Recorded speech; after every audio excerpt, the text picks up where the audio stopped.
Finding those levels, too. Look at that four-punch combination. It's a masterclass right now from Shakur Stevenson. That's what you're seeing. A masterclass.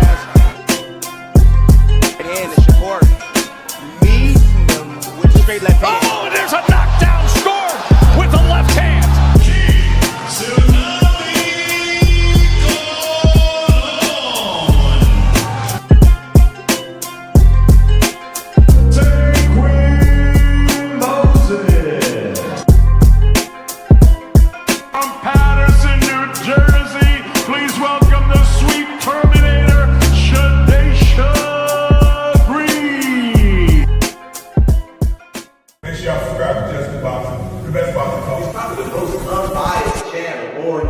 Right now, we're going to give him his just due. Shout out to my brother, Just Do.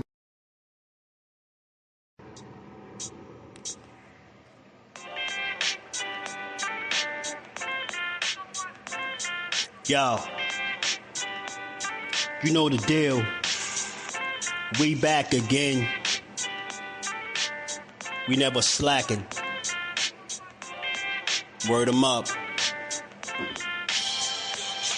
Ladies and guys, whether if you drunk or you high, it's time to pay respects to the illest man alive. If you think you got a point, he'll shrink you down to size. And from there it's downhill like a slinky or a slide. Open your eyes, got a deep connection with the rise, so you might see them jump in whenever they go live. Peep it, this channel blowing up now, it's not a secret. With tons of exclusive interviews to listen to. Them other channels I hate, but yo, they missing clues. They start narratives, sip the goose and twist the truth. It don't take a rocket scientist to get the proof. Just click the live at 4 p.m. Eastern time. But when you chime in, make sure you keep it kind. But if cowards want to debate, then it's feasting time. My man Just Do shine busy all the time. Grind 24/7, 365. Videos he might have 365. My rhyme's sick, they make you do a 365. You get a rich if you think you fit to survive. It's Just Do Boxing, time to click the live. Ain't no beginners, if you soft, you ain't down to ride. I crush you, respect too, it's Just Do. He got the illest boxing show on the internet. The boy been a threat and he ain't even had dinner yet. Word 'em up. Yeah. You know what time it is.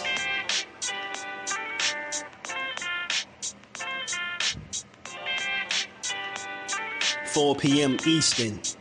Click the link.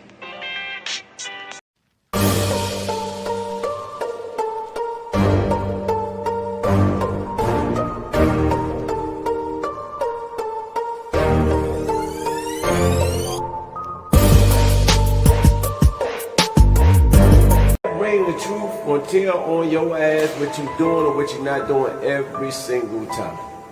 You can lie, you can bullshit and all that, and when that bell ring, if you ain't put that work in, it's gonna show, bro. It's gonna show. Not to mention y'all in a sport that can cost you your life. Literally, you can die in this shit. So if that's the case, man, if you're gonna do this, don't bullshit with it. If you don't really want it, say to yourself, keep it real with yourself. I really don't want this shit. I can't put the work in that it requires. Walk away. Ain't nobody mad at you. Go out there, you're young enough, you go get educated, get a skill, do something, man. But don't play with this, man. The people you can get killed in this shit, man. What's good? What's good? Shout out to the family. How y'all feeling on this good Thursday? Y'all got part of my voice. I think I've been doing a little too much. But we gonna talk about this boxing. We gonna build for a little bit, and we gonna give it its just due how we always do. How y'all feeling, man? Double tap this screen for your boy, man. Hit that like button, all that good stuff. And we gonna get to it. Let me say what's up to the people, man. CJ, what it do, homie? 619 is in the building. What's good, man? Cali is in the building. My guy, Ray Patterson, my Jersey veteran. What's good with it? Shout out to CJ, man. Dante's Boxing Talk in the building. What's good, bro? JP is in the building. Yeah, Clarissa 8Ms. We could talk about it. 86 Boxing. What's good, family? How you feeling? 2 Cents is in the building. What's good, my guy? We got an alert today. You did? I was thinking about switching it. I was about to switch it back over the other way. I still might do it just to see something, but appreciate you, man. Shout out to everybody rocking out with your boy. Another good day to build on this boxing. And being that my guy, you know, JP mentioned the Clarissa Shields with the 8 million, man. Hey, man, I told you she the GOAT, man. People be acting like they don't know what's up, man. She is it, man. But we're going to talk about that. But we also going to talk about, hey, man, I kind of level with Clarissa right now. I ain't really looking to the situation. I ain't try to analyze it, how people trying to analyze it. But Layla Ali, you know, her and Layla been going back and forth just to find out that they're not going to fight. You know what I mean? Whatever. No surprise there, but she milked the situation. Like I said, we still love her though, but she had fun with it. You know what I mean? Made a 2-part series. and it's starting to get real obvious. Like, she don't even got a YouTube channel. And she just started a YouTube channel. She got 3 videos. Every last one of them videos is about Clarissa Shields. So make it out of what you will, do what you will with that information. But she the damn GOAT, man. I don't give a damn what nobody say. She been showing it. It's just nothing you can say. It's hard to argue that she's not. She's special. That $8 million deal that they saying she just signed is amazing for her. But you know, every time, you know, a light is shined, you know, there's 2 more people in the back trying to dim your light. So where I say I level with Clarissa at is she's been accused of like buying views or something on the video or whatever the case. And I ain't trying to hear that weak ass shit. They, you know, I recently had some of them allegations said about me. Somebody said I was buying views, and I'm like, man, no, we don't got time for that. She the shit. She damn sure ain't got to buy no damn views, man. But I just hate it. But we gonna talk about all of that, man. We got the videos, we got the clips. Green light, what it do, fam? Cash Sports, what's good, family? The box historian in the building. My guy, he know that history, man. Get you a daily dose of that good history at 2 p.m., man. Shout out to my brother Cass, man. How you feeling? But let's get into this, because I don't know how long we're gonna be in. My voice sounding rusty as hell, y'all, and I don't like it. But let's one time for the GOAT, man. This is for boxing. Double tap that screen. First on CBS Mornings, Shields is announcing she signed a multi-fight contract worth, check this out, $8 million. Wow. That's right. And she says it's one of the most lucrative deals ever for a female boxer, proving that women's boxing deserves equal respect, equal pay, and equal opportunity. Champ, what's up? Good morning. How you doing? How does that sound, Clarissa? Look Well, at I'm it, so looking like excited $1 to finally million get it out. Or should I I've say been looking keeping it a like secret for like a $8 week. It's been the hardest secret ever. Okay. Can I say nothing about it? So tell us about that. I mean, you say that this is, of course, the money's great, but this is a statement, though, a statement to not just the sports world, but the world at large. Yeah, listen, women in sports have been doing a lot the past couple of years with the WNBA, soccer, even in boxing. I'm not the only woman who's making money. Right. But to have this deal get done, I feel like, you know, I'm getting my just due. I won 2 Olympic gold medals. I have 19 world championships right now. Come on, man. And I think it's fitting to have this great deal come about. And this is a different talk from the time that me and you last spoke, Nate. Right. That's great. It's good to hear that. You have how many fights do you have in this deal? It's a 2-year contract. A 2-year contract. Yeah. So you're getting $8 million over the next 2 years. Anything? Yeah, but the best thing about this deal is it's the signing bonus, right? So before I step into the ring, I get a large amount. Before I see the 8 M's is just like the minimum. You know, there's other stuff you get around that. Okay. So this deal is actually bigger than that. That's just the number that we decided to put out there because if you want to do the math, right? But that's just the right. That's not everything. Are you planning on treating yourself to anything in particular with this?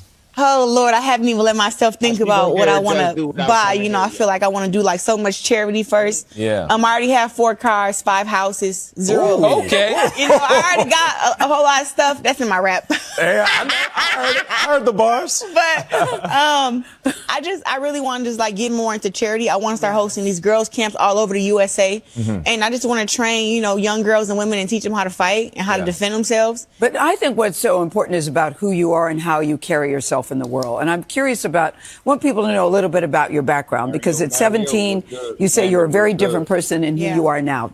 Because could that girl at 17 have handled this? Talk about who she was then and who she is now. I absolutely could not have handled any type of million at the age of 17. I know that, everyone expected me to get $1 million after winning Olympic gold medal, being the youngest person to do it in history, and then being able to do it twice, 17 and 21. But I think God's timing is the best timing, because back then I didn't have a brand. I didn't know what I stand for. What did you want to do back then? What was your goal? Beat girls up. That was it. That was it. I didn't have any other goals. I wanted to be the best in the gym. I wanted to be the best inside the ring. I didn't, hair and makeup and clothes. I just was like, who cares? Yeah.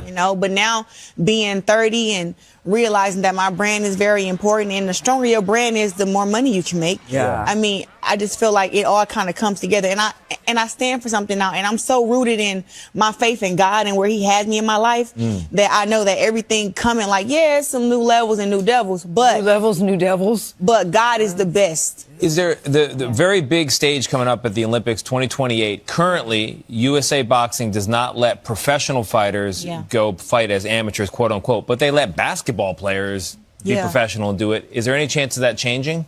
I know USA Boxing knows that I'm interested in defending my 2 Olympic gold medals and going back to 2028 Olympics in LA. Yeah, in LA. So I'm super interested, and I think other countries allow professional boxers to come back and fight, like Azerbaijan. I believe Russia. Where is Pacquiao from? Philippines. So they allow that.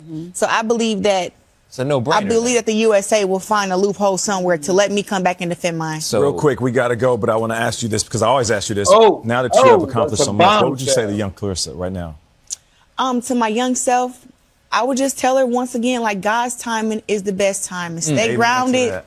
You're the best. Clarissa Shields. Bravo, Clarissa. Thank you very much. And look, man, y'all know how we do over here on this channel. We just appreciate these fighters, man.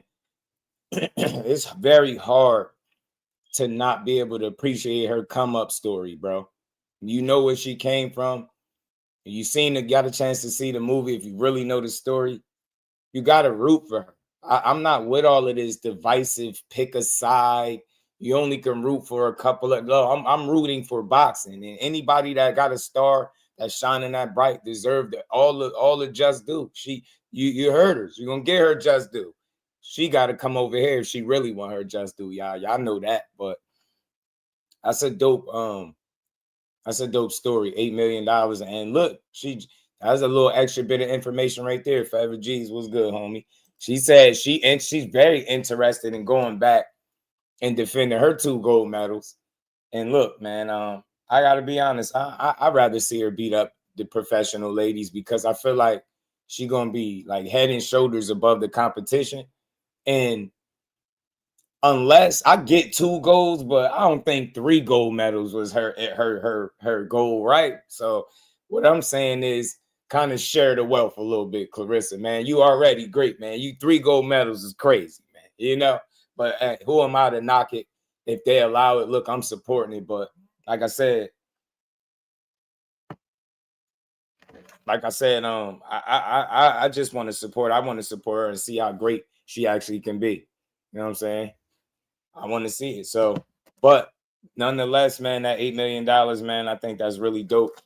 Women's boxing is in a good place, and it wouldn't be right if I didn't say it. She did this shit without MVP Promotions or Jake Paul. Hey, man, she did this shit without MVP Promotions or Jake Paul. And respectfully, I mean that respectfully, she did it. You can say what you want about her. 2-year deal, $8 million. And she said, that's just the number we decided to put out there. She said, we really, I can make more. So shout out to Clarissa, man. Get her just due for real, man. Room to root. You get what I'm saying, Cash? You get me. When you really love the sport, you like to see the people be successful and highlight it and appreciate it and just build on it. And this shit is this is the next level. They saying it's the biggest deal in women's boxing. You know what I mean? For any woman. And look, she just continues to further solidify herself as the GOAT. This is why you got to respect her. This is why women's boxing need our support, and it's in a good space. If they got this kind of money to pay the women, not just any women, because she the most decorated female fighter in the sport. Get what I'm saying? In the sport, period. In the history of the sport. That's saying something, bro. I don't give a damn. But nobody trying to say there's no way you could dim this light. She's special, and you have to know that about her. Got to know that.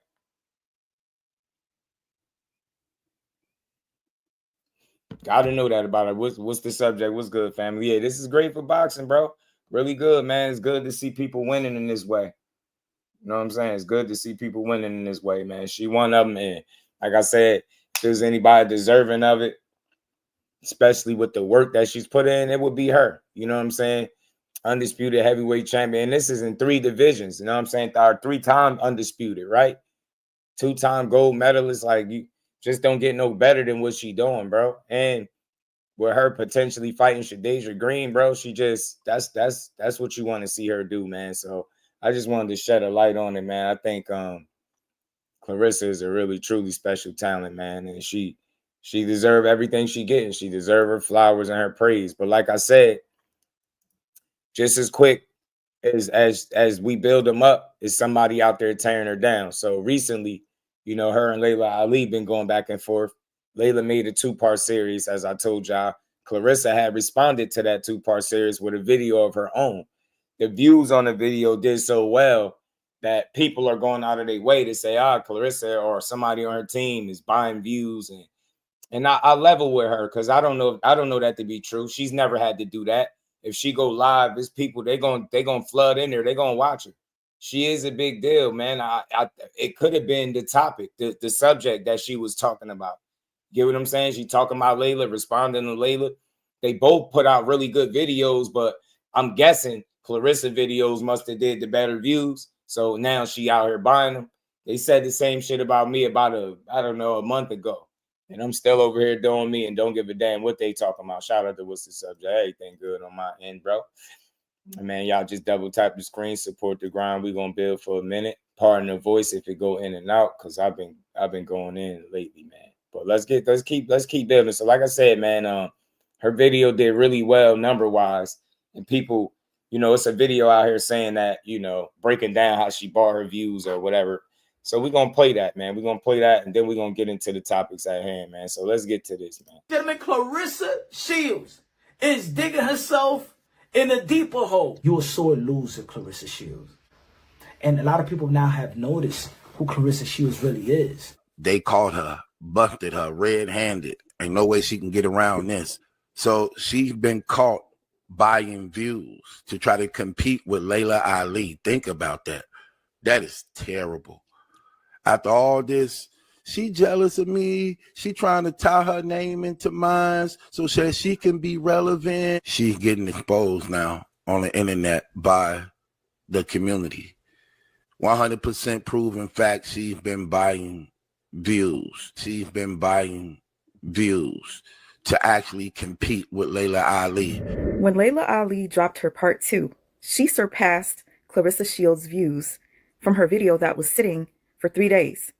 Layla Ali surpassed Claressa Shields yesterday within hours. But it's a pretty sad day when you have to purchase hundreds and thousands of views to surpass somebody that you're trying to, you know, be better than. Not only did she celebrate on Twitter her 1 million views, is almost at 1 million views. The people's champ, real boxing fans know, can't trick people with lies. Try again. This girl is insane. Like I said, she celebrates on X with she made it to 1 mil. The girl goes on Facebook with the bullshit. Clarissa reposts this, who's the real female boxing champion? Clarissa goes on to post, exactly, people see through that hate and shit. And she made a part 2 that no one cares about.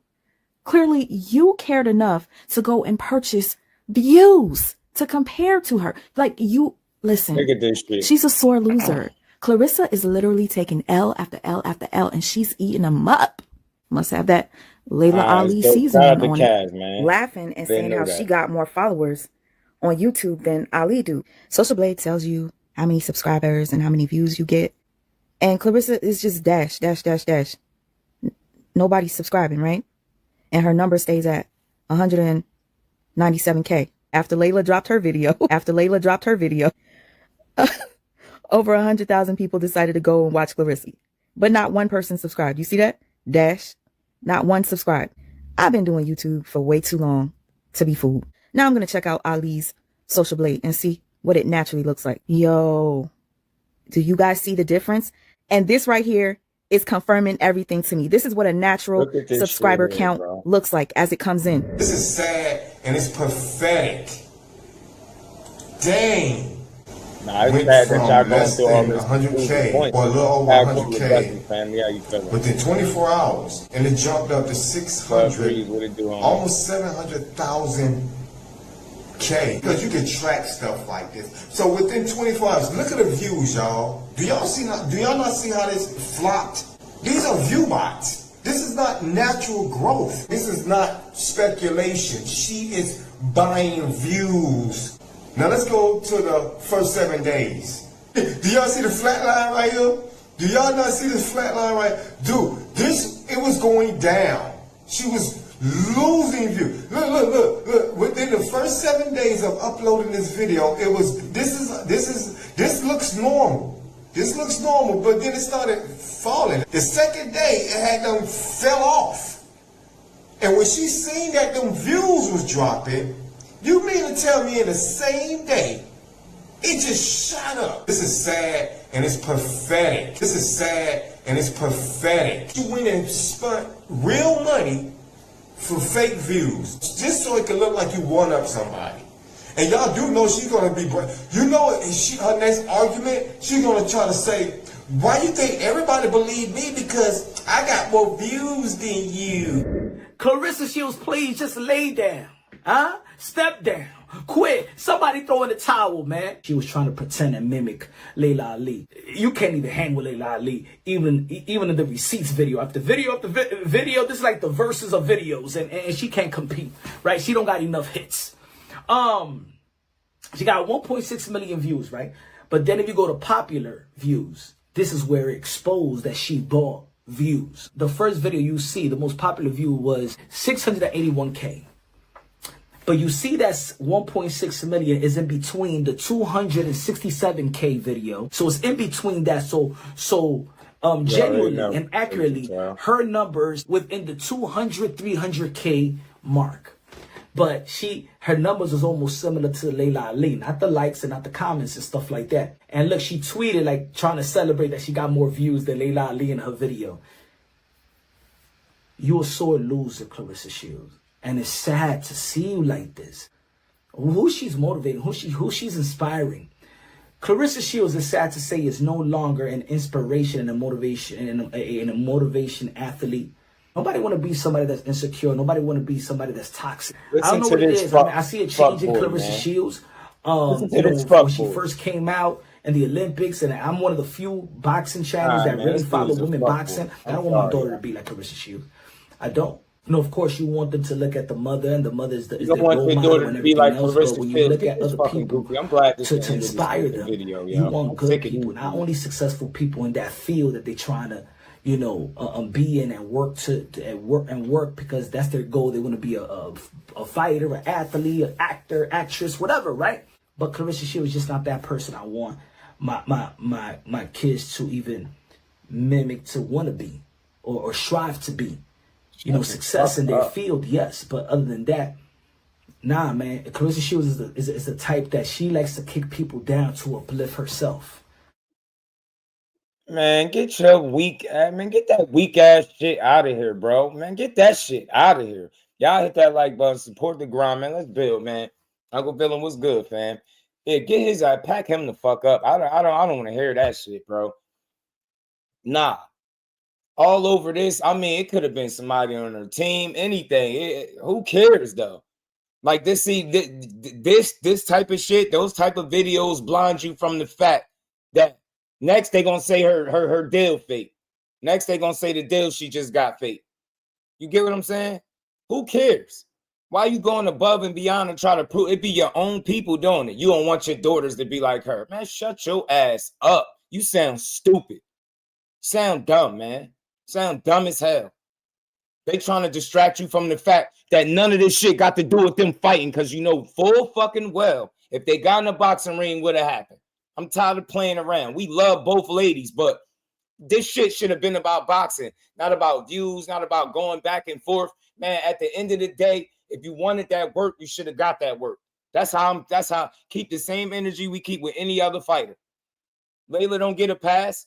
You talking about all this other shit. You trying to one-up her with social media and videos. Who give a fuck about that? Who cares? You get what I'm saying? Who gives a damn about that? Don't nobody care about no social media, bro. Like, bro, she winning in real life. You see this $8 million deal? Fake what? Who cares about some fucking views? None of that shit. Notice when you are great in the way that Claressa Shields is great, bro. When you are confident and outspoken in the way that Claressa Shields is, there's always they will try to find anything to make you less than. All because of one. Just think about something, y'all. This is a 2-time Olympic gold medalist, 3-time undisputed champion. You get what I'm saying? Damn near every other time she fighting, there's some type of history on her side. And you're telling me because of one video, yeah, I don't want my daughters to be like her. Y'all always trying to go too far with it. Your daughters will probably never had no $8 million deal anyway. Shut your ass up, man. Don't compare her to nobody. If you don't like the video or the fact that you felt like the views was bought, then say that. But just try to like diminish her character. Oh, she's a sore loser. She didn't want to lose to Layla Ali. Lose how? The fuck? She fighting the actual ring. I ain't seen nobody yet beat her ass. I ain't even seen nobody come close to beating her ass. But why are we distracted? Do not let this shit distract you from the fact that none of this shit got nothing to do with boxing, yo. I don't give a damn what that part 2 did. She drug it out. She milked it just to say she not fighting her. Let that sink in, bro. Now imagine Claressa Shields getting pressed and saying, nah, I don't want to, dragging out videos just to say you don't want to fight. That'd be dissing. I don't give a damn, man. I love both of the ladies. They both had, they right to state their case about how they feel about their relationship and where it went south or where it went sour or bitter. That's cool. It ain't even my fight. But we keeping it boxing. We all know, man, she the GOAT, bro. If it's anybody relevant right now in the sport of boxing, it's Claressa Shields. And deals like this solidify that. But they're gonna try to tell you, man. I'm telling you, be on point for it. They're gonna tell you.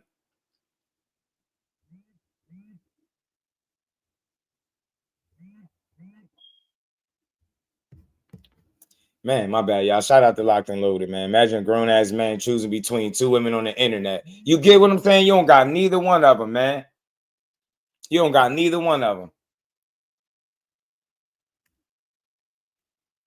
You don't got neither one of them, man. Probably not even about to fight because they knew Ali was not coming back. More like Masters wanted someone to put Shields in her place. From what I say, hey, man, Uncle Villain, you might be on to something. And then she still didn't do it. She still didn't do it.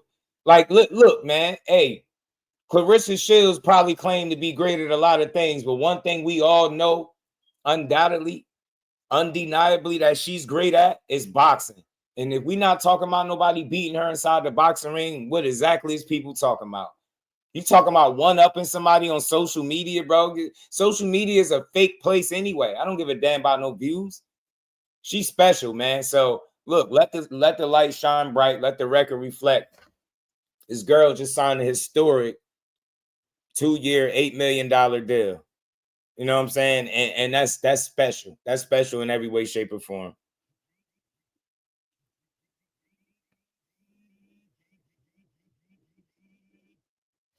So yeah, man, let the weird ones tell you that this ain't dope or this ain't great, man. That's special in every way, man. That's not something you see every day in sports, man. You know what I mean? So, and like Uncle Villain said, man, maybe they did want somebody to put her in her place. I think Layla Ali is the safe bet, and then they could put them two up against each other and have them going back and forth, one up in each other, y'all. And nobody get in the ring. Why does it matter if nobody fight? If this shit don't result into an actual fight, it don't even matter. It don't even matter, bro. It's all good. That shit do not even matter. So again, shout out to the GOAT, for signing a 2-year, $8 million deal, base multi-fight deal with Win Records, man, and Salida Promotions. I hope she get every penny that she's seeking to make out of this deal. She deserves it. She put the work in, and the thought of her getting a third gold medal will be wild, bro. That shit would just be wild. She really flexing on him at this point, y'all. She really flexing on him at this point, y'all. But let's keep going, man. Let's keep going, man. I don't know how long we're gonna be on. Let's keep building for a second. Let's run through it. Let's get to this Vergil Ortiz stuff. Let's get to the topics at hand, man. So Vergil, man, he's been pretty vocal in a couple of, in a couple of little clips. A clip I got and then a little short interview he had. He's been pretty vocal about Boots and how he was the one that said, yeah, you know what I'm saying? You know what I mean? He even went on to say, but with Boots' momentum, he would have went straight to the top, to a top dog instead. You know what I mean? Like he was talking some talk. But we all know this is good because 54 stacked. We know at some point they got to meet up. We know Boots plan on being at the fight between Ortiz and Lubin this weekend. That's must-see TV. And they got to allow Boots in that ring, especially no matter who wins, they got to allow Boots in the ring. Whoever wins, it doesn't matter. They got to allow Boots to get in the boxing ring, bro. They have to. Got to let Boots in the ring. They got to, man. Let's get to this, man. And by the way, I got Lubin for the upset. I think Lubin ready this time. Look, I'm rooting for him too for the upset, bro. I ain't lying to you. I ain't even gonna lie to you, bro. I'm rooting for my guy for the upset too. I want to see him do it, man. I want to see him pull it off.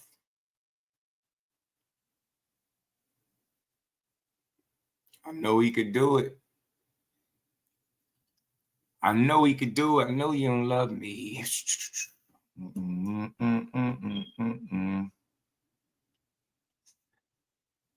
And they could be overlooking him just a little bit. You know what I'm saying? Just a bit. You know what I mean? Just a little bit. And is it going to come back to haunt him in this fight? You know? Is it going to come back? Is it time to shine, sink or swim? Yeah, it is sink or swim, though. I ain't going to lie. You know. It's definitely sink or swim time. You got to get right, buddy. You got to get it right.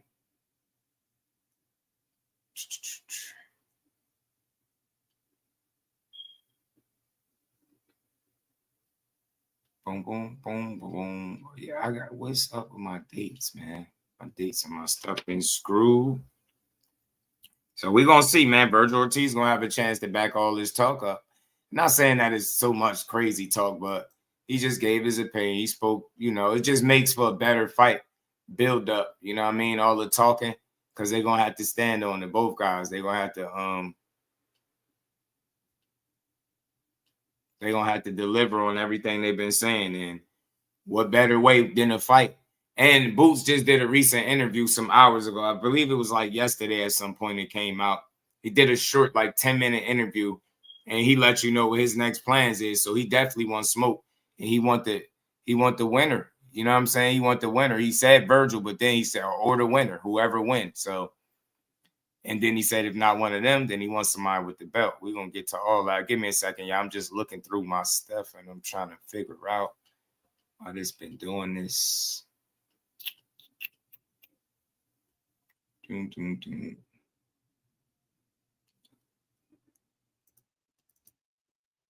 I can't see Lubin just getting wise. Nah, Lubin ain't gonna get wise. Lubin ain't going out like Willie Lump. Lubin ain't going out like Willie Lump. He gonna get it together. Lubin gonna do what he need to do.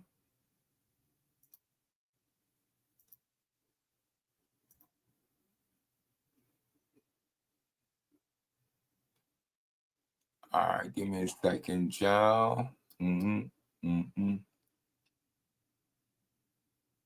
All right, pardon me, y'all. Pardon the delay for that. I just had to figure something out while my files was all screwed, but we good. Let's get to it. Putting a little on Lubin. I think that's a good bet. I ain't gonna lie. I think putting something on Lubin. But the tricky thing is Ortiz is battle tested, man. Ortiz is they both battle tested. But the difference is Lubin has been up there longer. He's been at 54 longer. So let's see who really gonna win this fight. Can't wait to see.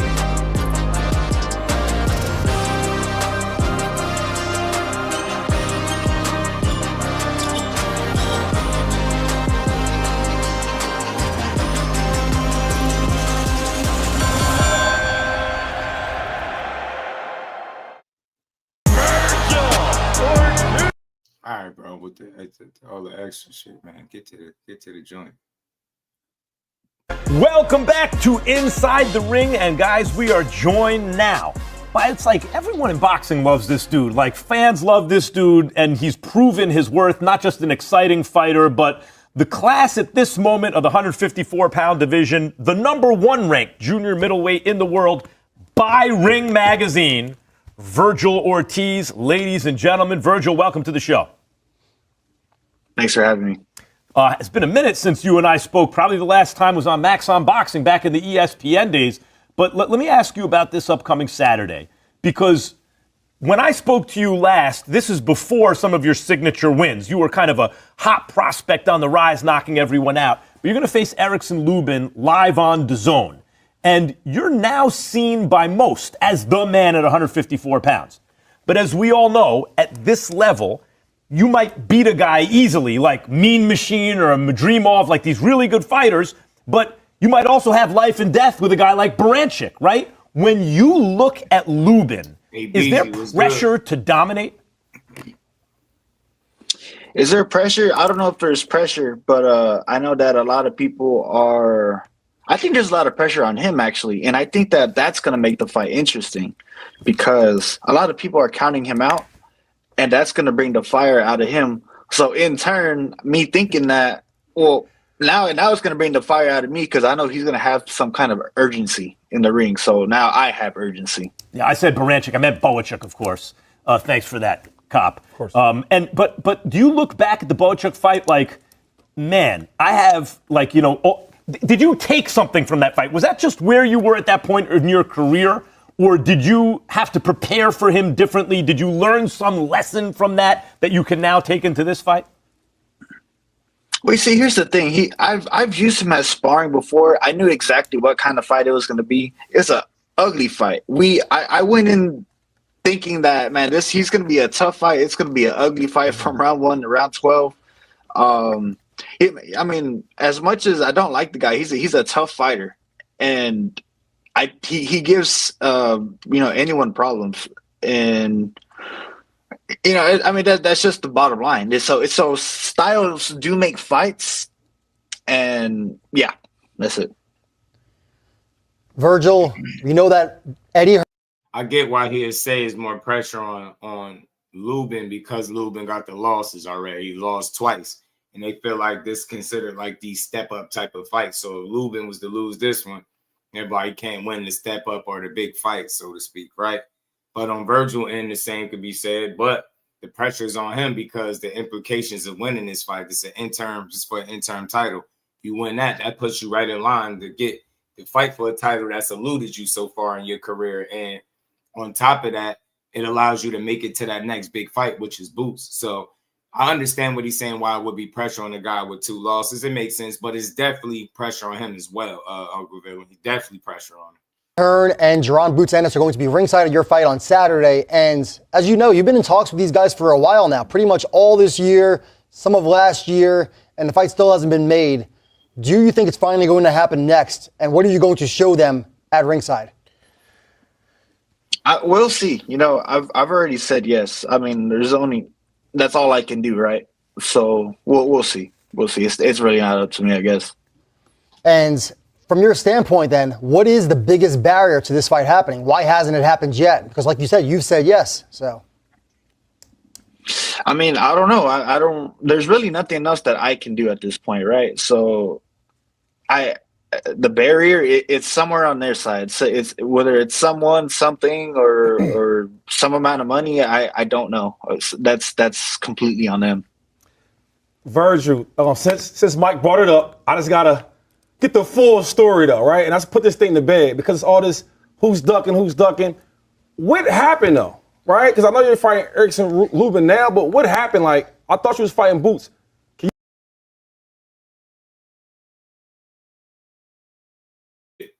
My bad, y'all. We understand that he keeps saying he's the one that said yes, but we could clearly tell that there's a miscommunication within the teams. Both guys want to fight each other. Boots ain't ducking no smoking. Neither is Vergil, bro. It's a matter of getting them teams on the same page. And how do you know that?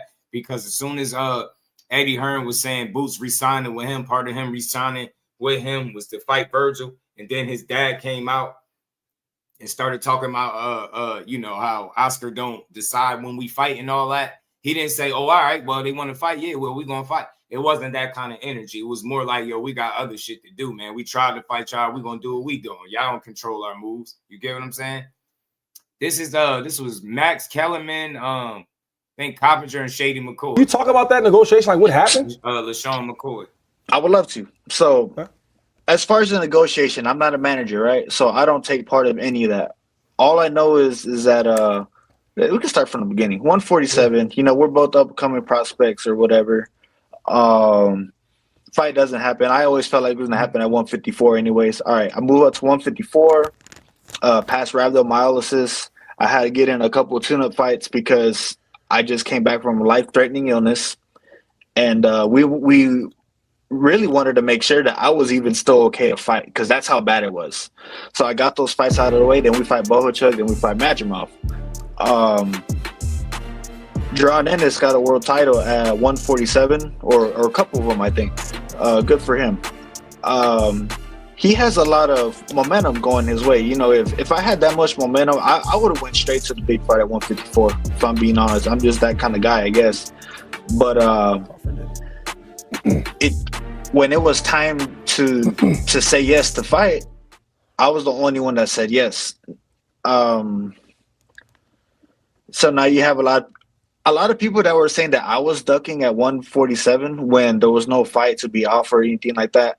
The only times that the fight has ever been offered to either of us, I have said yes. So when people are saying ducking, when they align that word with me, I'm not talking about if they want to align it with him, they should. I don't care about that. But they want to align it with me, then. What you mean if they want to align it with him, they should? Hold on, Verge.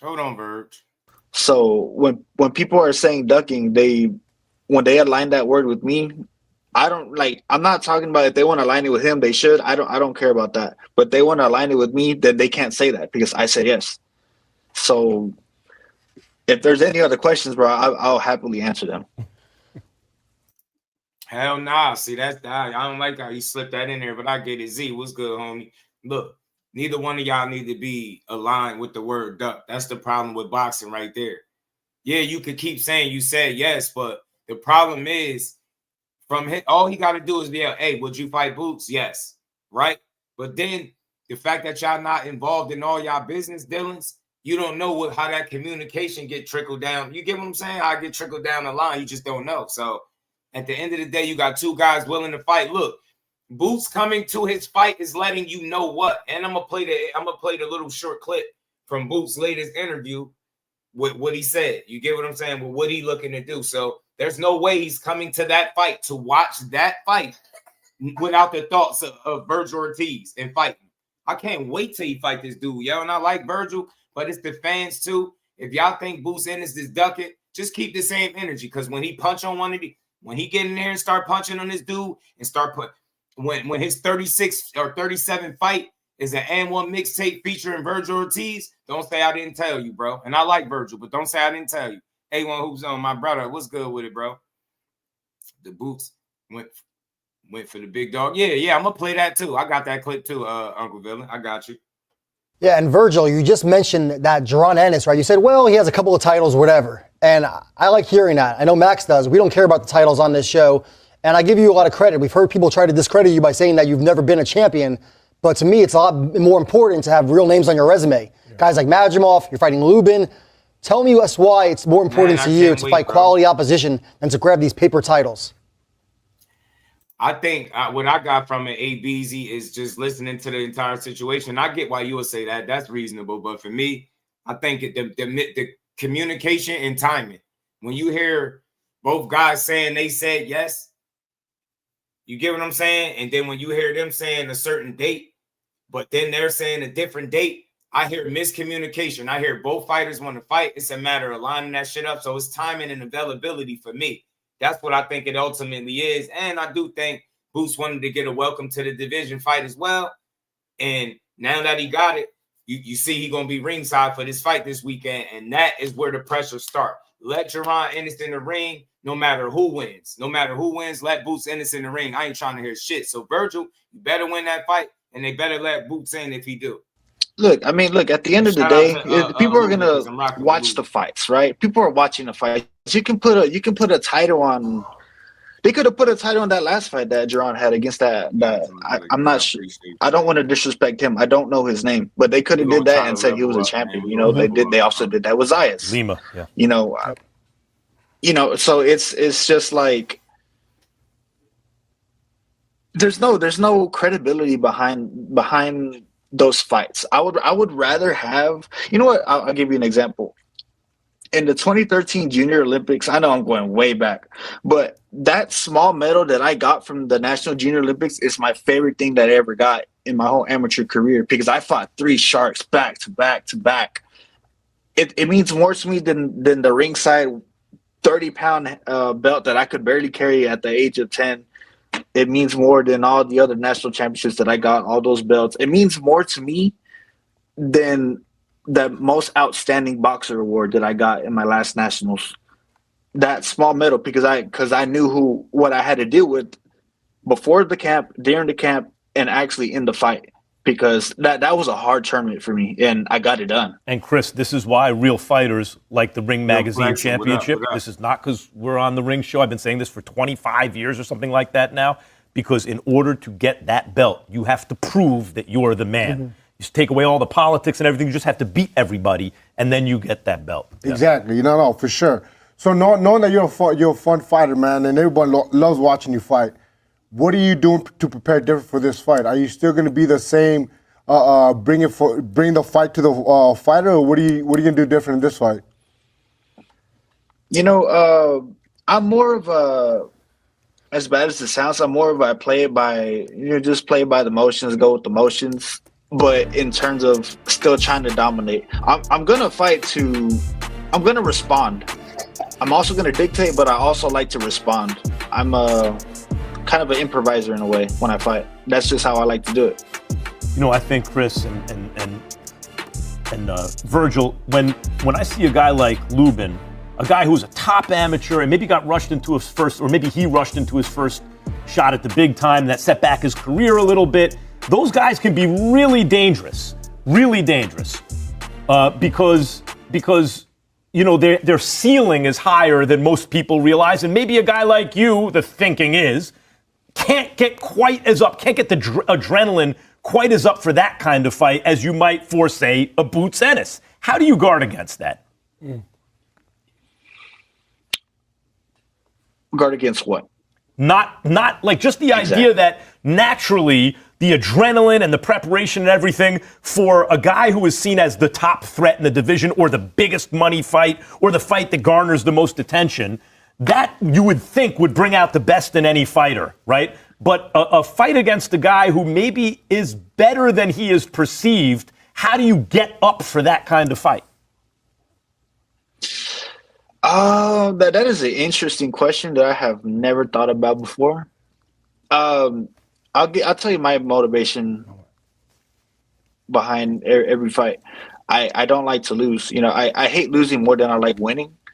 I mean, that's just the bottom line. And I'm a competitive person. I mean, in the third round when Mean Machine hit me with the shot and he thought he hurt me, I'm like, all right, well, let's see. And then 3 seconds later, I dropped him with a jab. And it's just at the end of the day, none of the clout, none of what the fans think when I'm in the ring and I'm fighting.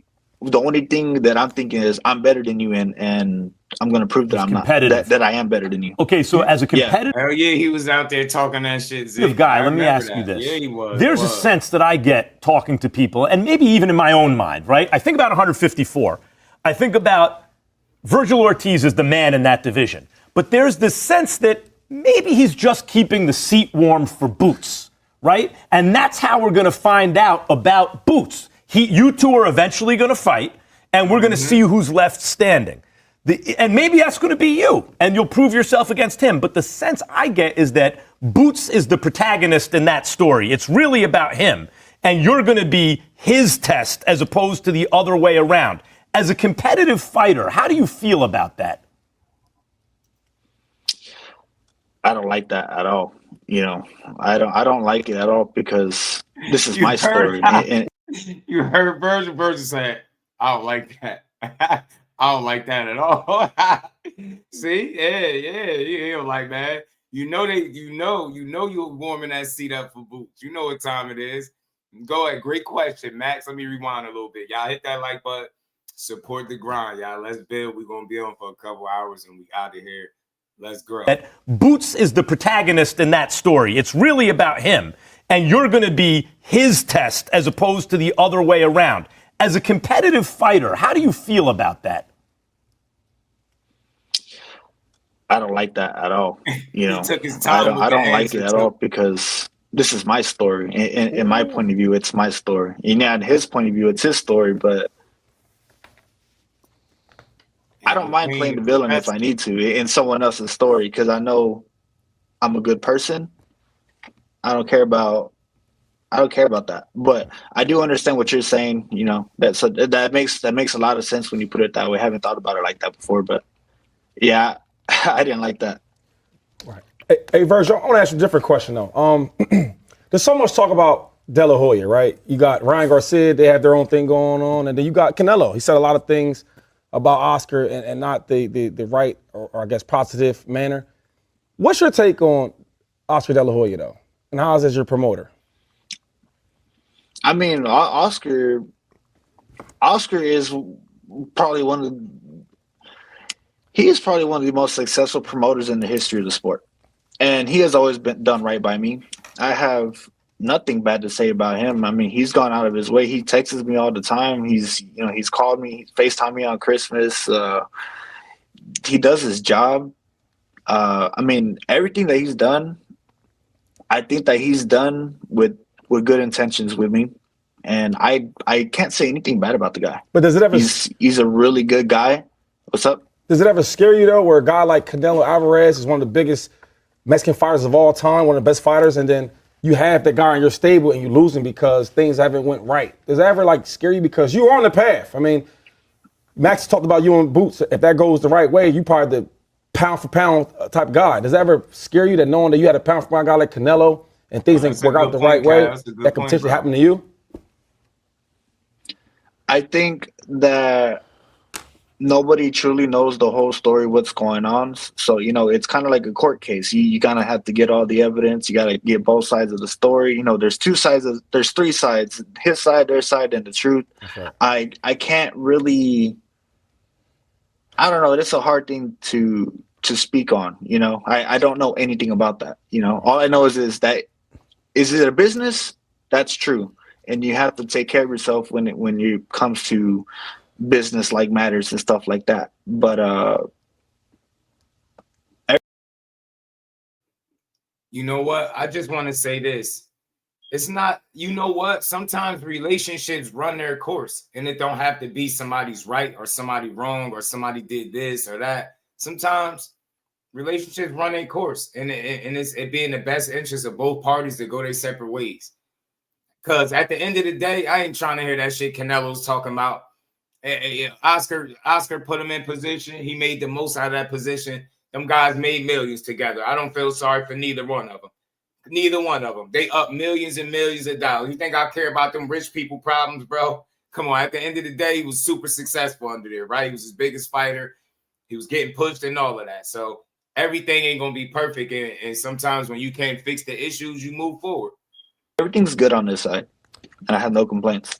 Yeah, and Vergil, you mentioned earlier in the show that you were dealing with that serious disorder, and I know a lot of people didn't realize how much it affected you, but you missed out on a couple of fights, you had some layoffs, and it seems from the outside that now it's been kind of in check now that you moved up to 154. Is it behind you, or is it something you're always going to have to kind of keep an eye on? It's behind me. I mean, as far as obviously we don't want it to happen again, so we learn from our mistakes. So those lessons will stay with me always, but it's not necessarily something that we have to worry about. All right, Vergil, thank you for your time, man. You are, as always, as I've seen in every interview, and when I've interviewed, when I've seen you, you come across as very honest, and I think that's one of the reasons you have an honest fighting style, too, that you're among everyone's favorite fighters. Thanks for joining us today. Best of luck against Erickson Lubin in what I anticipate is a tough fight. Thanks for having me.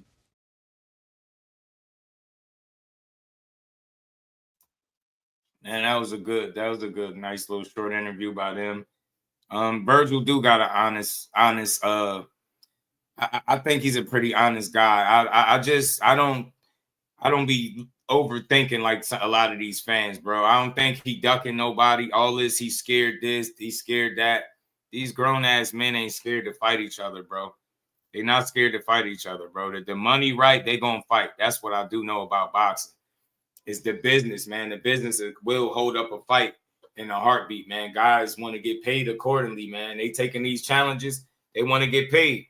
Like you heard it, and I'm going to play the clip, too, from Erickson Lubin because he has some criticism of Boots, too. But at the same token, he's saying, bro, that shit got to either be for a belt or that money got to be right. That's telling you, despite what I think about what he's done thus far as a fighter, he's still one of them ones. And if I had to fight him, they're going to have to pay me or it's going to have to be for a belt that makes sense. That's telling you everything you need to know about what people's opinion on Boots Ennis really is.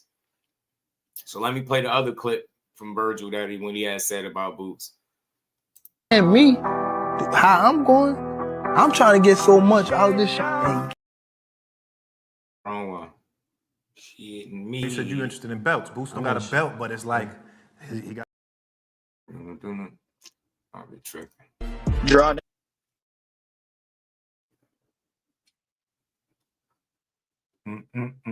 Jaron Ennis got a world title at 147, or a couple of them, I think. Good for him. He has a lot of momentum going his way. You know, if I had that much momentum, I would have went straight to the big fight at 154, if I'm being honest. I'm just that kind of guy, I guess. But when it was time to say yes to fight, I was the only one that said yes. And that was, now I get what he's saying. T Hill was good. A lot of people making it seem like he was like going in on Boots when he said that, but you gotta listen to the context that he provided and what he was saying.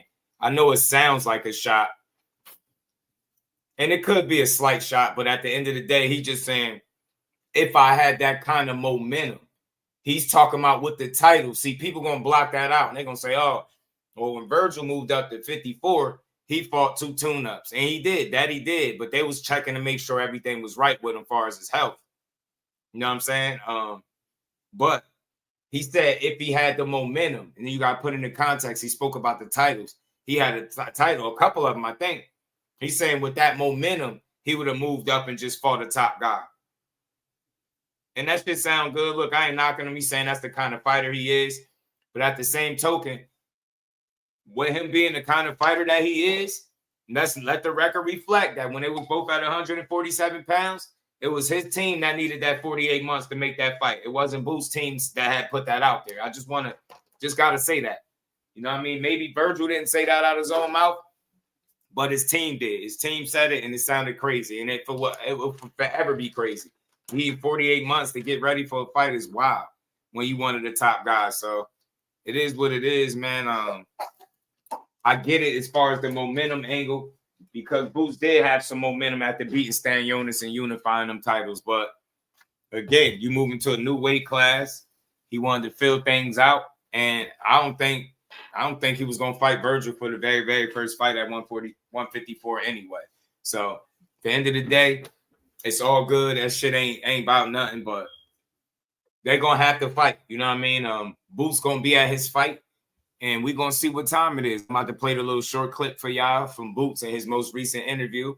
See what type of time Boots on. Damon, what's good with it, bro? Like, where do you plan on taking it? You're young still, right? You're still in your, late 20s. Yeah. So where do you think, the next 10 years or so could go for you? I know I you feel got your eyes on the prize. Yeah, I feel like I'm just getting started. Yeah, I feel like I'm just getting started. And you 30-something and 0 though. Yeah, 35 and 0, 31 and 0. I feel like I'm just getting started though. I feel like everybody, they already knew who I was, but now I'm like starting to become like a mega superstar for real. And that's where I want to be. I want to be a mega superstar, pay-per-view king and stuff like that, and I want to break all those numbers that Floyd had, Canelo, all types of things. So yeah, I want to be that top guy. I know I'm going to do it. So like I said, I feel like I'm just getting started. I'm 28 now, so it's time to get the ball rolling. So what's next for you then? What do you got next? You got anybody on your eye or anybody that wants you? Right now we trying to see if we can get the Vergil fight, but he got a fight coming. He fight next week, so we trying to see how that's gonna go. And if he win, it'll be me and him. Yeah, heavy. Yeah, so hopefully, he do his thing, and if not, I'll fight the winner or any of these guys with the belt. I'm about to show the world, like, I'm about to run through this whole division, and one by one, I'm gonna show them why I'm the best, and I'm gonna show everybody up. That's how I feel right now. What's one thing you could tell your 12-year-old self? My 12-year-old self? Yeah. I ain't gonna lie. When I was 12, I was already in grind mode. So it's nothing I really could tell my 12-year-old self for real. It's gonna happen. It's just like it's really nothing like I really could tell my 12-year-old self. I just tell him just keep doing your thing, keep doing what you're doing. I mean, I can't say work a little harder because when I was 12, I was working hard. I was doing everything. Even though I was playing basketball at the same time I was boxing, but I was still working hard. I was grinding, and so I would just tell him just keep doing what you're doing, and stay locked in. So you feel like you're right where you're supposed to be. Yeah, I feel like everything falling right into place right now, and I feel it's that time. I feel like it's that time, and everybody about to like finally really see like. I feel like everybody know. Yeah, they know, but now I feel like it's another like notch to it. Like I just see like the mega star, like the global star. Yeah. They gonna see. That's what I'm saying.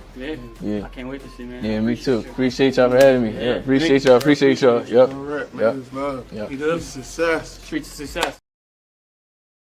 That was his most recent interview. So you see where his mind at. His mind on Vergil or the winner of. You know what I mean? He want that smoke, and I believe him. He ain't going to that fight for nothing just to be there.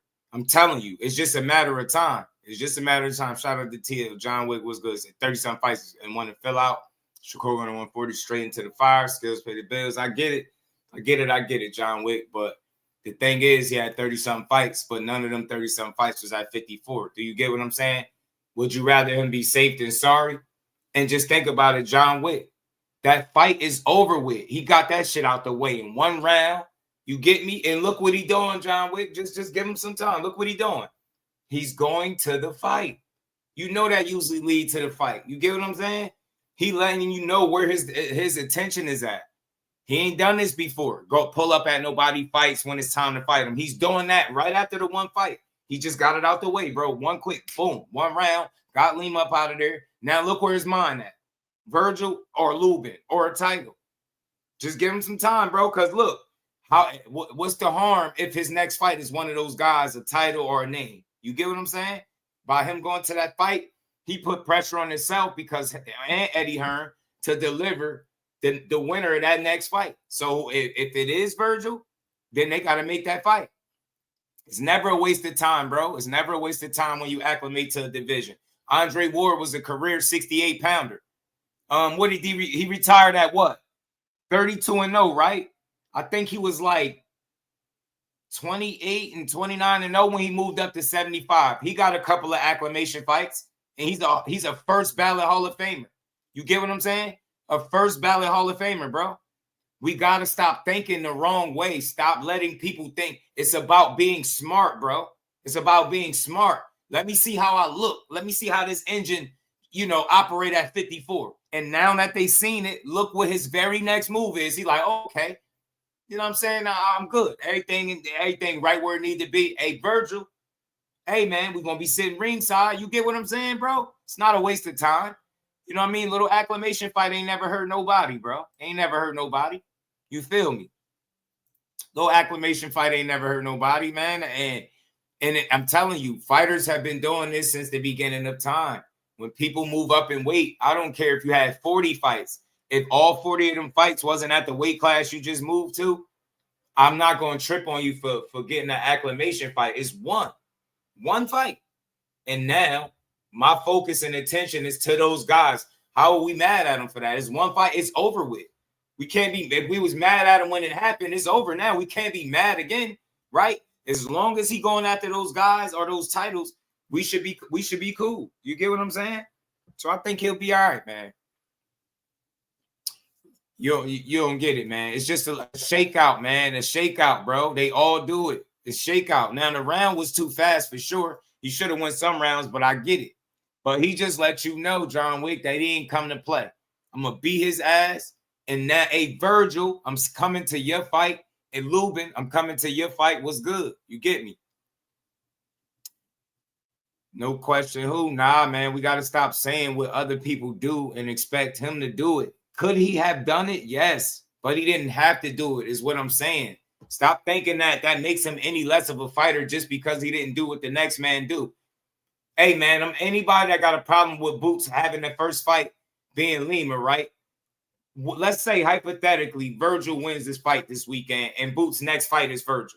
Y'all still mad? What is there to complain about? You get what I'm saying? What are he here now? If he take another one of those type of fights, by all means, I ain't gonna like it. You hear me? But his focus is where it need to be, is what I'm telling y'all. And any fighter can get an acclimation fight. You're not above that. I don't care how good people say you are. I don't care how talented people say you are. I'm not gonna knock you for getting a acclimation fight. Now, you fight 2 or 3, that shit is different. You know what I'm saying? Yeah. All that shit sound good, bro. All that shit sound good. But if your goal is to get an acclimation fight, a tune-up, there's nothing wrong with that. Y'all have let people make y'all think something is wrong with somebody taking a tune-up fight. It's not. There's nothing wrong with that, bro. There's nothing wrong with a tune-up fight. Vergil trash fight. Vergil trash fight Baccarat. Oh, yeah, you on some other shit. You said Vergil trash. That's crazy. And hey, no question who, real quick, with no box rec, can you name me 3 Baccarat Mortaz fights? Can you name me 3 of his wins? No funny. Can you name me 3 of his wins? We be vouching for this dude like he's some type of guy that can't be beat, man. Baccarat gonna get his ass beat too by Boots. You see that guy up there.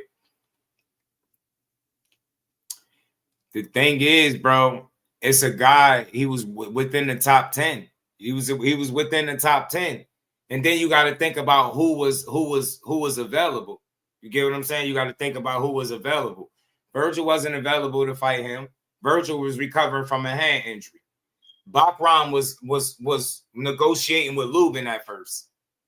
So who is it that he was supposed to fight? Fundora wrapped up in what he wrapped up in. Keith Thurman wrapped up. Like, you get what I'm saying? We're not being realistic. Tell me who he was supposed to fight. None of them dudes was there. Nothing wrong with a tune-up, bro. He got one. Now he focused on the real shit. Now he focused on them guys. I don't know why we tripping on this shit. Nah, he ain't had no 35 acclimation fights, bro. He ain't had no 35. Y'all really just, I guess y'all understand. Y'all understanding for boxing is far different than mine. Y'all understanding, because, again, you're telling me, who was he supposed to fight that he didn't fight? He here now. None of those big names he was there for him at 47. None of them. Y'all not being realistic, man. I'm telling you, not being realistic. Y'all just doing too much, bro. Yeah, this is what's wrong with boxing, bro. This is exactly what's wrong with boxing. This is why nobody can shine, because we shit on everything that's talent. They literally still crapping on Bud Crawford to this day, actively, yo.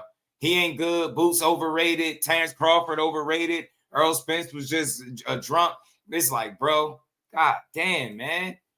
Y'all got to be shitting me, bro. He just beat a legit undefeated world champion in his last fight. It's crazy. Could have had the dude Bud beat. Who? Madrimov? Why would he fight him? You think Madrimov is trying to fight Boots? He fought Ortiz, Bud Ortiz. You think he was fighting Boots next? Madrimov taking a damn break or a lesser fight. He ain't fighting no damn Boots. And what the hell would fighting Madrimov prove? A tune-up fight is exactly what it served. A tune-up fight Supposed to get some rounds. Boots had other plans. He beat the hell out of dude, and he moved on. And Andre Ward is under some criticism for the way he's been criticizing Boots. And I don't think Andre Ward was trying to slight Boots in this little clip, yo. I played it for y'all. I don't know if everybody heard it, but they're looking at Andre Ward like he's some type of hater of Boots Ennis. This shit is weird, man. Boxing's in a strange ass place, man. Oh man, y'all give me a sec.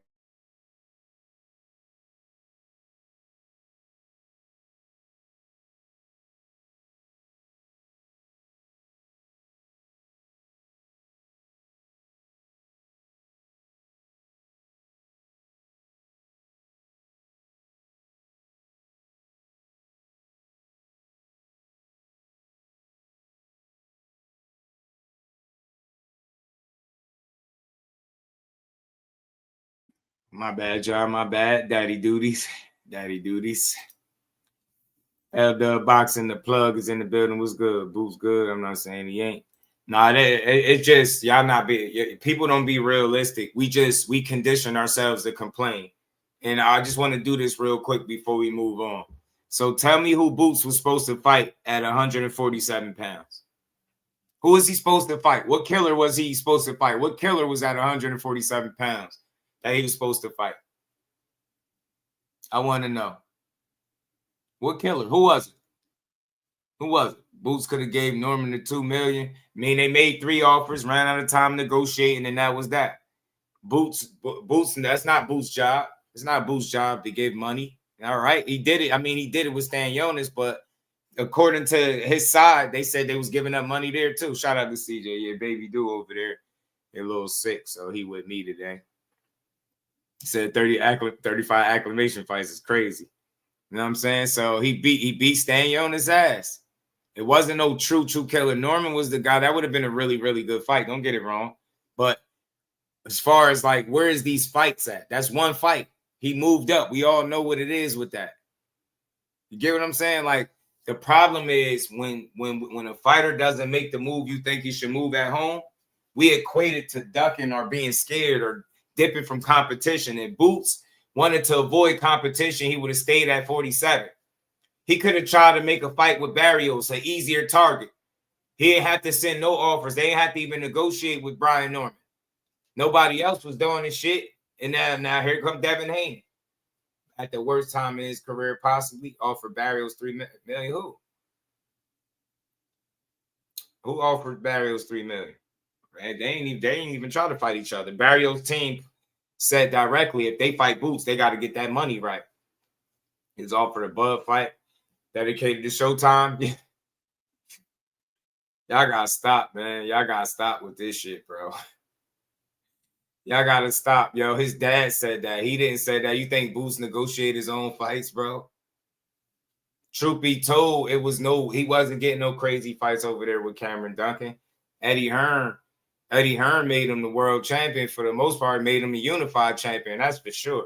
Mon George was good, homie.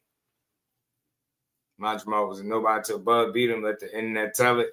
Keeping it being with the fathers of nobody. Yeah, these boxing fans be tripping, man. All I'm telling y'all is, y'all, what's the names that Boots was supposed to fight in all of these fights that he got? You see how y'all can't come up with nothing? You said Norman. That's one person. He beat Stan Jonas, which was a champion. So he got one of the champions. How was that a bad thing? There was nobody there. I know the answer. That's why y'all ain't saying shit. It ain't nobody there. Now he's at 54, where it's deep with talent. And he plans on going to Vergil. I think, L-Dub, you still in here. Didn't you say something on Twitter about Boots need to pull up to the Vergil fight, the Lubin fight? And that's what they said he doing. They pulling up to the fight. And that's what I want to see. It's good, man. It's good. But Andre Ward is being criticized for what he said about Boots in this clip. Yeah, you did. That's my guy. He be on it. Shout out to the plug. So, Dub, man, tell these fools, man. That's my guy right there. Hey, tell these fools. Tell these fools, man. Tell them, man. If Boots wanted to take it easy, if he wanted to challenge himself, he would have stayed at 47. Y'all not making those. I'm telling you, watch. Them N1 mixtapes is getting queued up right now. When he beat the hell out of one of them fighters that y'all keep talking about, don't say Just Do didn't warn. I'm telling you, she gonna beat one of they asses. Watch what I tell you. What Vergil might get cooked when they fight low key, man. I got a sneaky feeling Boots' athleticism is gonna be something to deal with. I swear I do. I swear I do. I really do. And I think he's gonna be on point because he know Vergil a real one. Lack of fame don't mean you can't fight. That's a fact. You get me? Boots had to pull up to look at this investment. You get me? So he already, hey, bro, maybe they'll believe it when Dub say it. The fax machine, the plug. You get me? He already, what y'all complaining for? He already signed on board to fight this guy. And he's actively pulling up to his fight. Why we gonna keep complaining? We tripping over nothing, y'all. That's all I'm trying to tell y'all. You bugging over nothing. I don't give a damn how many fights he got. It was one acclamation fight, and now he pulling up the Ortiz like, yo, what's good? Look at me. We hit. Ortiz, man. Ortiz feeling the pressure. Huh? Boots like, hey, man, you better win. You feel me? Boots like, hey, man, you better win. You hear me? You better win. Where that clip at SOG real quick, man.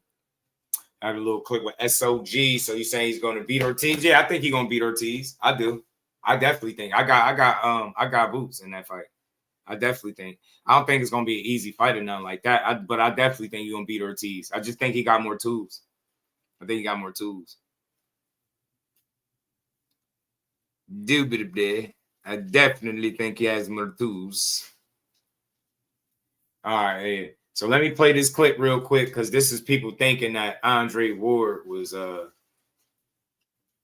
doing some slick hating. Hold on, let me pull this joint up. Y'all hit that like button, y'all. Easy win for Boots. Fundora gives hardest fight. Fundora tied up though. Realistically though, bro, Fundora tied up. You know what I'm saying? You feel me? Sebastian Fundy a little tied up, man. He's a little indisposed at the moment. But this the clip.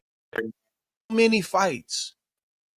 And you spend so much time in the gym and you fight a certain level of competition. He's 35-0 and he hasn't fought an elite guy yet. Some people say nobody wants to fight him. But you still got to deal with the fact that you haven't had that type of danger that you need on the other side of the ring to turn your senses on at the highest level. We can see what your defense is when you got real danger in front of you. We can see what your offense is when you got real danger in front of you. And I see Boots at times get hit with shots that works with this guy, but it's not going to work with that guy. And what happens is if you spend too long at a certain level, you start to get a false sense of yourself. You assume and you tell yourself, I can take a shot. I walk through that. Why can't I walk through this? I walk through this in sparring. Sparring is different than a fight. This level is different than this level. Do you have any concerns about where Jaron Boots Ennis is right now in his career? And if he doesn't get this Vergil Ortiz situation, what next? Now, in facts, Dub, like, I don't understand how is that hate? People, that's why people are surface level thinkers. You sitting up making it seem like he got to hate on a guy like he's a first ballot Hall of Famer. All he's saying is, basically the name, the same shit everybody else is saying, the same shit Boots already know. The same reason he moved at 54. The same reason he pulling up to the fight this weekend. Come on, man. He know what it is. Andre Ward ain't said a hating word yet, bro. Ain't nothing he said was hate. That's legit. Roy Jones just spoke on the other side. That's what makes for a balanced dialogue. He's speaking, maybe he's playing devil's advocate to you know what I mean? To a degree, right? But then I like, what Roy Jones said as well. We just got to get that out of our mind. Everybody not hating, man. It's constructive criticism, bro. You haven't had that. Vergil is going to be the first fight with people. That's his first 50-50 fight. Maybe Stan Jonas, but I don't really think that was 50-50. More like 60-40, 70-30, something like that. Stan Jonas was tough, but Vergil got more, and he's expected to be able to do more. That's a true 50-50 to me. So Andre Ward ain't doing no hating, man. He's a damn Hall of Famer, and he gave really good commentary, in my opinion. Well, I'm going to keep it real with you. I hear that flack and the stuff that they say about Boots Stevens, but I can tell y'all one thing. The guy he fought, Steonis, nobody wanted to fight that kid. Nobody wanted to fight Steonis. None of the top welterweights wanted to fight Steonis. Boots took Steonis to school.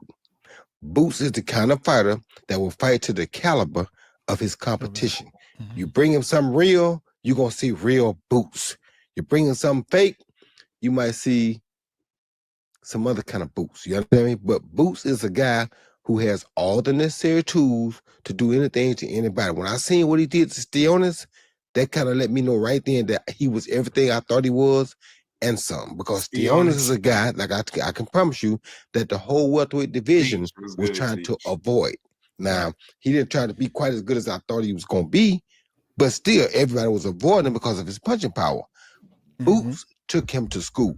You understand me? And not even caring about what his reputation was, who didn't want to fight him.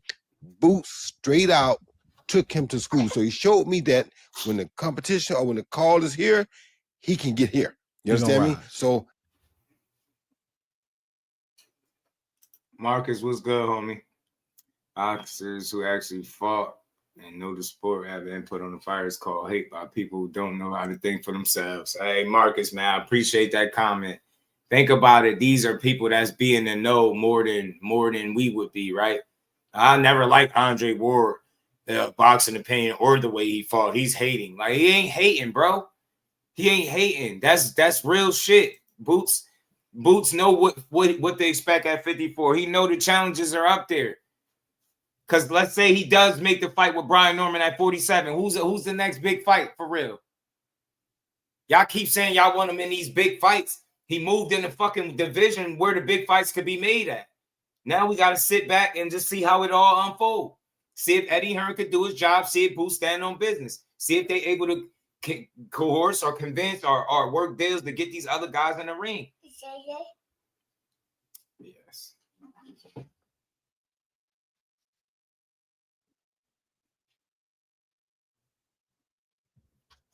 That's baby do, man. Man, I'm gonna cook for a few more minutes, man. We jumping off early today, y'all. Boots had the opportunity to have 2 great media exposure in the next 2 weeks, y'all. It's going to Vergil's fight this week, and it's going to be in the UK for Eubank versus Ben 2 next week. Come on, man. Talk to him, Dub. He right where you need to be. Staying is the average brawler that can box. I mean, look. How many average boxing champions do you know, Justice? How many average brawlers that you know make it to be a world champion? We got to stop diminishing these guys. Look, I ain't saying he was on Boots level, right? But that's a good damn fighter. That's a tough, good fighter. Undefeated guy, motivated guy. He was hungry. He wanted to win. Get what I'm saying? So we got to stop like diminishing wins for just apparently no reason because one guy was better than the other. That's telling you how good Boots is. But Stan Jonas, no, everybody ain't gonna do this Stan Jonas what Boots did. Boots beat the hell out that man. You know what I'm saying? He put hands on Buddy. You know what I mean? He put hands all over.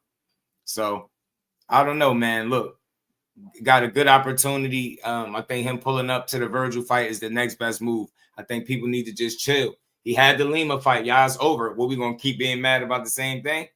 Right? Let's focus on his next move. His next move should kind of excite you just a bit. It should get you a little interested, right? Should raise an eyebrow. Oh, he going to watch Vergil. Okay. The same Vergil Ortiz that he re-signed with Eddie Hearn and signed on the fight already. That Vergil? Yes. And if he win, then that fight could be something that's next. So let's just sit back and wait. But let's keep rolling, y'all. Let's move on, man.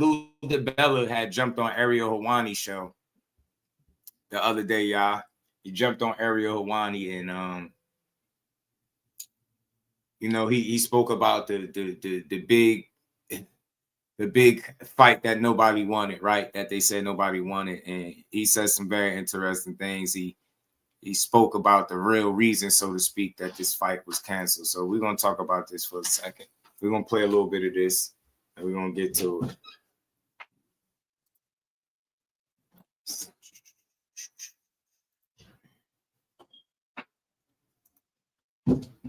Yeah, average. Shields is announcing she signed a. Oh shit, my bad, y'all. We be calling world champions average. That's tough, man. That's tough, bro. I don't think it's nothing average about a world champion. I think it's levels, right? But I think Stan Jonas was legit, is what I'm saying. The fact that Boots was better than him, that just more. It says more about Boots, though. You know what I mean? Boots just that guy. He beat Dragon Balls out of Stan Jonas. I swear, didn't he? Didn't he, bro? Why? You tell me. No, you tell me. Well, you're asking a question that you know the answer to. Yeah, but so do you. No, I'm not asking you. I'm literally asking you, why do you think that they are banging the drum, and why does this bother you so much? Because it's a health and safety issue. No one gives a like they don't give a about anything else. Always love having this gentleman on. Hey, you could tell, Doug, what you say. You could tell because he texts Ariel a certain way, but he's a little more chill on the show. But I ain't gonna listen to all this at all. We just gonna listen to the first few minutes where they was talking about the reason to fight for the canceling of the fight. Reason I do this because we gave our speculations and our ideas and thoughts as to why the fight might have got stopped. But then he spoke about it too. He would be more in the know than most of us, right? Al Booger, what it do, homie? Because he shoots from the hip, as they say in the business. He was inducted into the International Boxing Hall of Fame in 2020, inducted into the Women's Boxing Hall of Fame in 2024. Former head of HBO programming, HBO Boxing, creator of Boxing After Dark, which was obviously an incredible show. Fight series, you want to call it that. He's also the president of DiBella Entertainment. In addition to that, very involved in the world of minor league baseball. He's your friend and mine. He's New York's own Lou DiBella. There he is. Yes, our old friend. Wow. I can hardly recognize you, Lou. You look fantastic. Good to see you, man. Great to see you. Thank you so much for coming in. Good to be here. You look much different. Yeah, I mean, I weighed a lot when I was on the last time, and it was about 6 months ago. And I got all these like bombardment of trolls, like you fat slob. You know? So I took it seriously. 3 days later, I went on a diet. I'm down 60 pounds. Wow. Yeah. Look at you. Okay, I feel a lot better. Let me fix this for you. Thank you. Thank you. I want to straighten this out. I want you to look good. All right. Thanks, bro. Thank you. Thank you. And to all those people, those trolls, I just want to say one thing. You're still mean and a shitty person, and I lost all the weight. Well so done. there you go. Well done. Well done. Okay, there's a lot to talk to you about. I always love having you on. You shoot from the hip. Well, the last time I came on, I was like sort of prepared. There was a bunch of stuff I wanted to talk about. You don't want to be here. No, here, like I'm just like go for it. Like okay, what I want to talk about. Like let's spit it out. Let's go. Let's. You don't want to be here. No, here, like I'm just like go for it. Like okay, what I want to talk about. Like let's spit it out. Let's go. Let's talk about Jake Paul and Tank Davis. Because I think we disagree on this one. In fact, no, I don't think we disagree as much as you think. Okay. Well, yesterday via text, it's because I like, dude, like they're not Mother Teresa, and I just want y'all to know something. Yo, this shit, I don't know what been going on for like the last few weeks or whatever, but it's wild. You know, it say I've been on here for 5 hours. Say I've been on here for 5 hours, y'all. 5 hours. We about to close in an hour and a half, but it said I've been here for 5 hours. It's crazy. It had nothing. It's easy to cancel something if you're 30% sold as opposed to 70% sold, and there's principle involved. But they did the right thing, which in combat sports often doesn't happen. The most non-confrontational posture in the world, arms folded. Happens. So if that was your point to like slap him on the back for that and taking jabs about like his mistreatment of women, it's funny because I said something about Tank the last show I did with you, and I got a lot of flack for it because I said that I didn't enjoy particularly working with him, right? And actually when before my split with Heyman, Tank surrounded himself by a lot of knuckleheads, and there's been a lot of crazy behavior. There's been a lot of incidents. There've been a lot of videos. Jake, I think, alluded to online, maybe he saw a video. Well, I could show him another video that's out there on YouTube from a previous public display of domestic violence. Tank has a lot of shit, but guess what? He always got away with it. He always fought. My disagreement with you was really over the fact I don't think they deserve to be crowned for it. I don't think I was doing that. And I think that it's easier if you're 80% sold out and there's a gigantic amount of buzz about it. You see, I think that sometimes things make economic sense until they no longer make economic sense. And there was no reason to continue with this event. They had an out. He wasn't being cooperative. Every single thing Jake said in that tweet that I sort of needled him about because, like, let's face reality. Gervonta hasn't changed who he is. He's been the same person forever. You know, I mean, there was, like I said, back when there was a particular event that Al wanted me to promote. It involved Davis. I'll give you one of the other people that were on the card, Adrian Broner, and one more group. All three of them I'd had way big problems with promoting them in Brooklyn, with all sorts of incidents at hotels, with a lot of people that you really wouldn't want around, buzzing around. And I basically, at that moment in time, said that I don't want to do the show. Like, I don't want to promote the show. Go to somebody else, get them to do it. I don't want to do it. So I see, like, some of what he's talked about, I get completely. But the history of Gervonta's been there forever. So it was there when he picked him. Sure. Now, that being said, you know what? But nothing was pending, right? No, Nothing was pending. look, your point's well taken. He can't. Two things pop up in the midst of the promotion. But this was also a civil matter. Civil matters pop up all the time. He wasn't criminally charged. Anew. I know, he but wasn't. This is new stuff that is popping up. But here's my question to you. Here's my question to you, because you're focusing on the ticket sales, which is fair. Like, no, I'm not focusing on only the ticket you could sales. go online and see that it wasn't selling. If it was selling hot, would the same thing have happened? I'm not saying it wouldn't have. I don't know. But here, let me ask you this. What do you think the gate would have been for this event at Kaseya Center? 2 million, 3 million? I don't know, but it didn't. I mean, if you went on, getting a streaming error now. It's been happening for the last couple of weeks too. I keep getting errors with this stream. What the fuck is going on YouTube? They gotta get their shit together. online to buy tickets, didn't look good. What do you think it would be? I have no idea. $1 million? 2, 3, 4? I don't know. Let's Here's just, another one, by the way. Let's He wasn't being, he wasn't being cooperative. He wasn't helping to promote the event. Maybe Netflix also said, we've had enough. Like this, we bargained for a big event. Jake's pulling his end. I don't think that's the case. I don't think that's the case. But here's the thing. Let's just say it's $4 million. I don't think it would have been that high, but let's say 5, 6. Okay. What do you think the fee is that they're getting from Netflix? You think it's more than that? Oh, yeah. Yeah. So why would you pull an event? Paper the damn crowd. You're still walking away with 4x, 3x than the gate. All of you are fixating on the ticket sales when they're getting a massive bag from Netflix. I wasn't criticizing. But you understand? I wasn't criticizing him. The right thing happened. Okay. However, if you really like, we're a company dominated by women boxers. We're all about the women. You wouldn't pick Davis in the first place. You know that. It's a very fair point. No, it's a valid point. It's really an argument you really can't negate, right?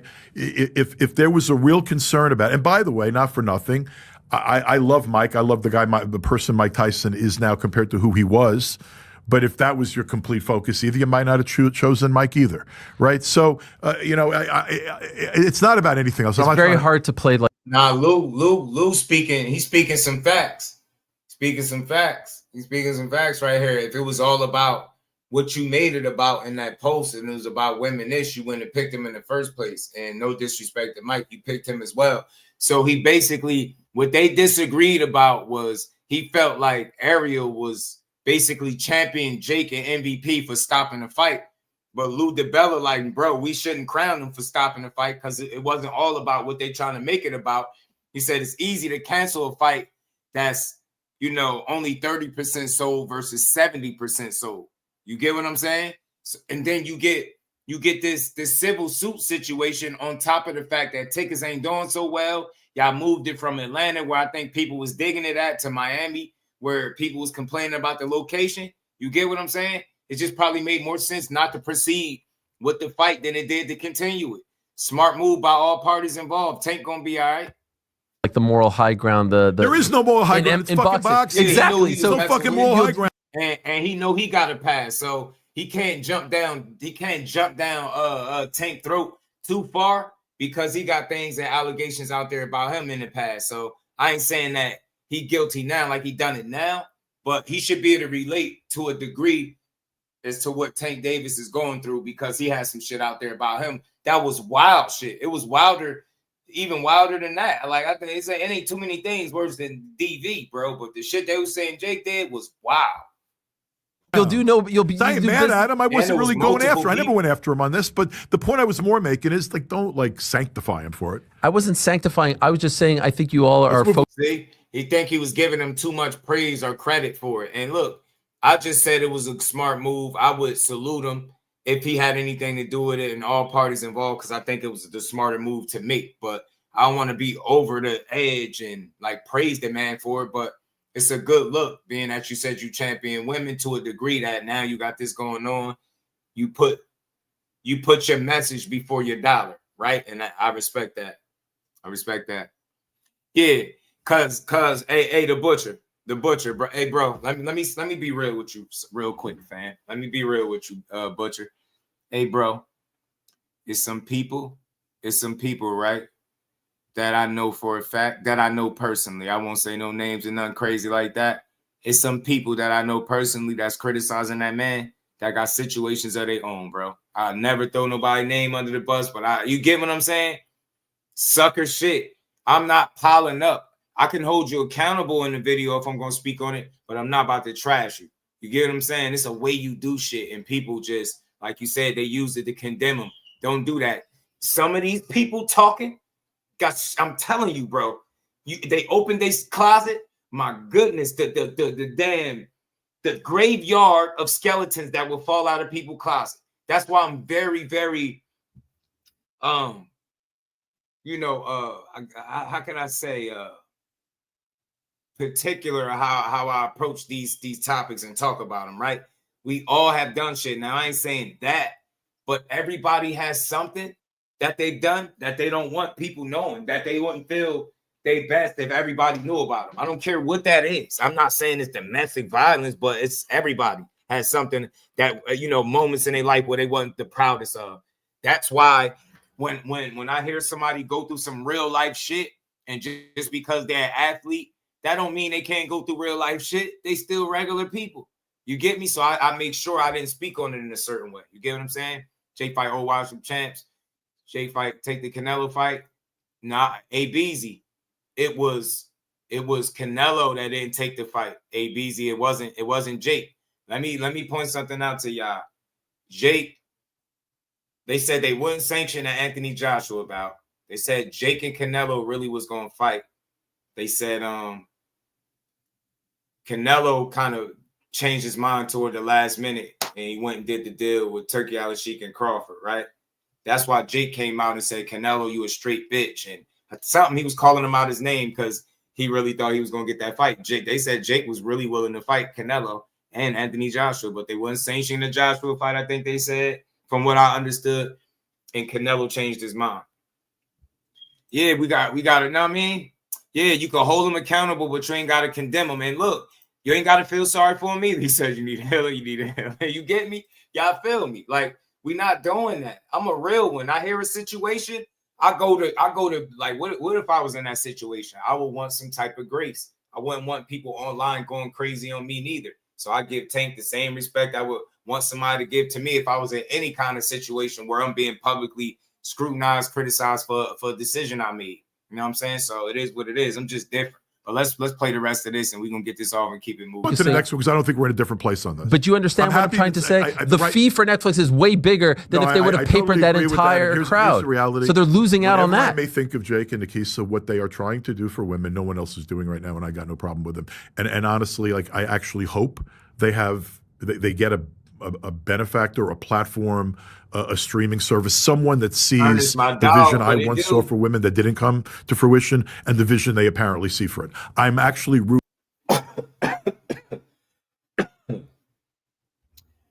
The reason why I ain't tripping on Jake, Ernest, is because he don't got no amateur background. You feel me, bro? He don't got no amateur background. And I know people like gave their life to the sport literally, right? And it seemed like he might be making a mockery out of it. But I don't think that's what he doing. I just think he getting in where he fit in, right? His lane is not going to be the traditional boxing lane, right? And what he came from already, like the social media, you give him the world, and he incorporated that into boxing. So he about the theatrics, the show. That's why you would see him do something like Tank Davis, right? We can't, like, I know he talks like he want the respect of the real boxers, but think about it. If he was sitting here selling it that I'm just a gimmick, y'all, I'm getting in where I'm fitting. Say if he was being as honest as what I'm being about it, how many people would really support it? He got to kind of sell it a little bit. It's still the entertainment, you know what I mean? Business. So Jake found a lane that works for him, and I'm not mad at it. You get me? Because he shared the court. He's sharing the ball, as I like to say, right? Making sure the ladies are good. I give him credit for that. He putting other people on. He's signing fighters. He putting people on cards. He putting real fights on the cards. So I could respect that to a degree. I don't have all the ins and outs, but I listen to everything that's out there. The people that deal with him say he treat them very well. The only story that I got all right off the top far as boxers that's complaining is Ashton Seal. They saying he did Ashton Seal bad. So just to be transparent, that is the one case that's out there where they saying he did him filthy. You know, Ashton Seal said all he did was push the brand. So all I'm saying, y'all, is different lanes in boxing, and I think Jake found his, right? He found his. And his lane is entertainment. It's not legacy. You get what I'm saying? He gonna chase the money because that's what his situation entails, right? He's in a situation where he don't have to do it the way all these other fighters do it. He didn't come into the game the way they did neither. See what I'm saying? So, you know what I mean? So he gonna give you a bit of a sideshow, right? Because it ain't gonna be, he ain't start from the crib 6 years old, 7 years old, blood, sweat, and tears, but he picked it up very late. So his entry is gonna be like, he gonna finesse it and see how he can manipulate. I don't want to even say manipulate, but he gonna finesse the game a bit. But as long as he's putting on real fights, signing fighters, treating them accordingly, getting the women paid, I have a certain tolerance for what it is that he's doing, right? I ain't tripping on it. You know what I'm saying? And especially if when he fights, I don't have to pay for it and it's on Netflix for free. I ain't tripping. You get me? I think here really imagine, hey, Ernest, imagine, bro. Imagine, bro. And I get it, cutting the line, but that's why he got to use that platform to give help. He got to use the platform to give back to the people. But you get what I'm saying? So that he doing it the right. He doing it. He doing what he could do. You know what I mean? Man, Jake just saved me 10% on my car insurance. Shout out to my dog behind the hands, TD. You know what I'm saying? But that's just what it is, man. He found a lane and he eating with it, right? He's selling you entertainment. And imagine if Ernest, imagine if he was charging you $80 or $100 pay-per-views to watch him fight, bro. We'd be ready to jump Jake at one of them fights. You hear me? If he was charging us $80 to $100 to fight, to watch him fight, we'd be ready to, you get me? That's doing boxing dirty, in my opinion. That's doing boxing dirty. But fighting on Netflix, where most people already got the streaming service, and then he put real fights on there so we get to see all that shit for free. Hell yeah. And look, I don't want to change your mind because I respect where you're coming from, but I just want to give you another way to think about it. Maybe it don't piss you off so much. Maybe you too might grow a bit of a tolerance for it. Like, man, Just might got a good point. You know what I'm saying? He in it, he's selling you entertainment, bro. And the people that's buying it, Ernest, that's for the casuals, bro. He ain't for us. But he's only one person, so they be too permanent. He's not affecting enough of the whole of boxing to be ruining it, how people make it seem. You get what I'm saying? Like, in essence, I think he's doing more good than bad. I could be wrong, but I think he's doing more good than bad. You getting us multiple people paid, you changing lives, you providing opportunities. And then, he gonna give you a sideshow fight. You get me? Dude really was willing to fight Canelo. He really was willing to fight Canelo, y'all. You can't say shit about he wasn't joking. He really was willing to fight him. They said Canelo was close to doing it too, and then just changed his mind and then went short. Remember, go check the receipts. Go back and pull that Jake Paul footage up shortly after that happened. He was mad as hell.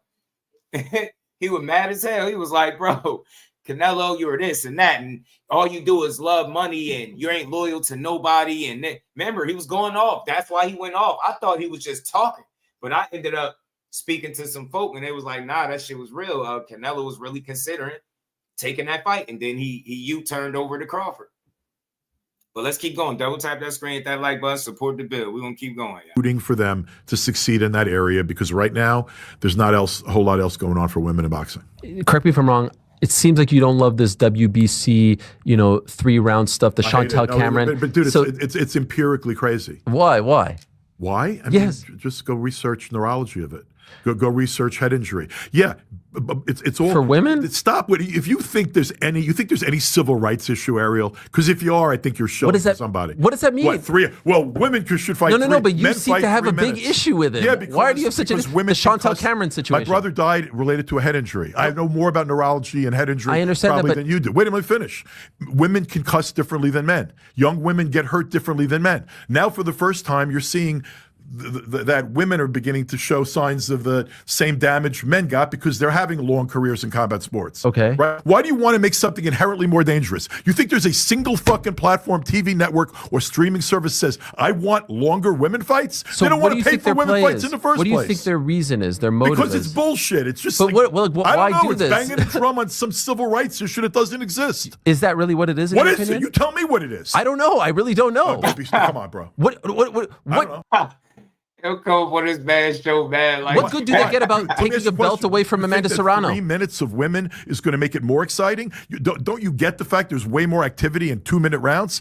Everyone on earth wants more quicker. In MMA, the women fight the same amount of minute rounds as the men. But they all fight less than boxers. 5 minutes. They all fight a shorter fight than boxers. What does And that by mean? the way, how many minutes in a title fight is 25 minutes. Okay, yeah. And how many minutes? How many You gotta love Ariel. He be chill. He a G with it. He laid back. This dude. minutes in a A men's title fight for women's boxing is 2 10-minute rounds. No, if you go to 3, Yeah. you'll be fighting more. Yes, okay, but And by the way, it's apples and oranges, and you should do your homework. Okay, what? Wait, what? Why do you think there's insurance on head injury demanded by multiple states in boxing and not in MMA? All I'm asking you is answer the question. Why in the state of New York?